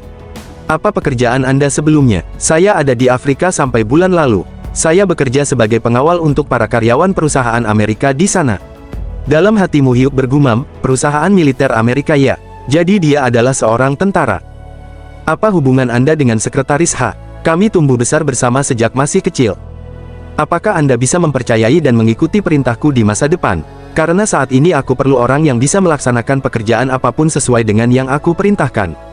Karena sekarang saya masih belum tahu Anda itu orang yang seperti apa, jadi saya masih belum bisa memutuskan bisa melakukan itu atau tidak. Dalam hati Mu Hyuk kembali bergumam. Dia orang yang tidak bertele-tele. Aku suka. Baiklah, kalau begitu Anda bisa memikirkan itu pelan-pelan, sambil memperhatikan saya untuk sementara waktu ini. Terima kasih, jawab Ma Seokdae. Dalam hati Mu Hyuk bergumam, tentara ya, apa Sekretaris Ha dulu juga pernah jadi tentara? Kalau mereka sudah bersama sejak saat masih kecil, berarti aku juga bisa mencari tahu beberapa hal tentang Sekretaris Ha. Udah berapa tahun nih? Seokdae, kau sekarang juga sudah banyak bertambah tua ya, ujar Sekretaris Ha. Fah. Seokdae tertawa lucu, Hyung seharusnya tidak berkata seperti itu padaku. Hyung sendiri aja sekarang udah bener-bener jadi bapak-bapak tua. Tapi, gumam Seokdae mengerutkan keningnya, tatapan mata yang tajam itu tidak berubah sama sekali. Masih sama seperti saat Hyung berdiri berdampingan di peperangan bersamaku. Sekarang kau juga harus hidup dengan nyaman di sini. Berhenti hidup jadi tentara yang bisa membuatmu mati seketika itu. Aigo, kenapa Hyung masih saja mengkhawatirkanku sampai sekarang? Gimana menurutmu tentang Tuan Muda? Tanya Sekretaris Ha mengalihkan pembicaraan. Aku harus menilainya dulu apakah Tuan Muda adalah sosok yang pantas aku layani atau tidak. Jangan khawatir, sekali aku memutuskan untuk melayaninya, aku akan melayani Tuan Muda hingga akhir. Ada gambar kosong di sebelah kamarku. Untuk kedepannya kau pakai kamar itu saja, gumam Sekretaris Ha. Ngomong-ngomong, apakah ketua sudah memutuskan akan memilih Tuan Muda untuk dijadikan penerusnya? Tanya Seokdae heran, bukannya beliau terlalu terburu-buru, Tuan Muda kan masih terlalu muda untuk dijadikan penerus. Yang perlu kita lakukan hanyalah mengikuti keputusan ketua, gumam Sekretaris Ha dengan wajah datar. Layani Tuan Muda dengan baik, dia adalah orang yang jauh lebih hebat daripada yang kau bayangkan. Orang hebat, gumam Seokdae, aku jadi menantikannya. Karena selama ini yang aku tahu, satu-satunya orang yang Hyung nilai sebagai orang hebat hanyalah ketua Chon Taesan, Bandara Internasional New York. Mu Hyuk berjalan dengan Seokdae mengikutinya. Oi, Kim Mu Hyuk. Di sini, welcome to New York, Mu Hyuk, panggil Han Kyong-yang melambaikan tangannya. Mobil itu melaju sedang di jalanan. Sepertinya kau hidup di sini dengan baik ya. Wajahmu terlihat lebih berisi. Keke, sepertinya aku lebih cocok hidup di sini, entah itu dengan pekerjaan, ataupun orang-orang yang ada di sini. Dia adalah sekretaris pribadiku, tunjuk Mu Hyuk memperkenalkan Seokdae.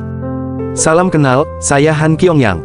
Meskipun Mu Hyuk adalah orang yang dari luar kelihatannya suka nyusahin, sifatnya yang sebenarnya itu jauh lebih nyusahin. Jadi meskipun akan sangat sulit melayaninya, mohon bantuan untuk kedepannya. Ngomong-ngomong, sekarang kita ini sedang pergi kemana? Tanya Seokdae, ke tempat dengan pemandangan yang paling indah di New York. World Trade Center. Di sini tempatnya, kantor basis investasi kita di Amerika. Meskipun sekarang belum ada apa-apa di sini, aku baru membuat perusahaannya saja dulu, sambil menunggumu datang sebelum memulai pekerjaan. Ayo duduk dan ayo kita mulai bicara tentang pekerjaan. Melihat pemandangan di luar gedung, dalam hati Mu Hyuk bergumam, gedung kembar, baru pertama kali ini aku melihat itu langsung. Kalau sekarang itu memang masih berdiri dengan kokoh. Tapi 8 tahun kemudian, tidak masalah, karena itu akan menjadi kesempatan besar bagiku. Kalau begitu Mu Hyuk, sekarang apa yang akan kita lakukan? Tanya Han Kyong-yang. Apa kau sudah mencari tahu tentang orang-orang yang aku minta padamu untuk mencari tahu? Iya, sudah. Aku sudah menemuinya dan berinvestasi ke perusahaan itu. Nama perusahaan itu Internet Browser, Netscape. Aku berinvestasi tanpa menuntut hak mengelola manajemen dan pengembangan perusahaan, sesuai dengan yang kau minta, ujar Han Kyong-yang sambil menyerahkan dokumen. Mereka akan memberikan saham 40% untuk investasi sebesar $5 juta. Tapi kenapa kau ingin investasi di perusahaan ini? Ini kan cuma perusahaan kecil yang didirikan oleh sekumpulan mahasiswa dari klub penelitian semasa kuliah. Udah, percaya aja, karena $5 juta itu akan kembali menjadi sebesar miliaran dolar. Miliaran dolar, teriak Han Kyong-yang terkejut. Dalam hati Mu Hyuk bergumam, Netscape, yang sebentar lagi akan go publik, akan menguasai 60% pasar internet browser. 2 tahun kemudian, setelah IPO pada tahun 1995, harga saham yang dimulai dengan hanya seharga $18, melonjak hingga kapitalisasi pasarnya mencapai sebesar $8 miliar. Tapi aku berencana akan menjual sahamku, setelah segera mereka IPO. Karena setelah itu mereka hanya akan menurun setelah kalah melawan saingan mereka yaitu Microsoft. Lalu orang yang kedua, kenapa kau ingin menemui dia? Tanya Han Kyong-yang penasaran. Bukannya ini orang bisa dibilang sudah berakhir. Dia diusir dari perusahaan tempatnya bekerja, lalu perusahaan yang baru dia dirikan sendiri masih berumur beberapa hari. Mendengar ocehan Han Kyong-yang, dalam hati Mu Hyuk bergumam. Berakhir, bukan? Justru ini adalah awal mula dari legenda orang itu. Seorang pelopor, di abad ke-21. A pioneer of the 21st Stone Century. Stay, Joe.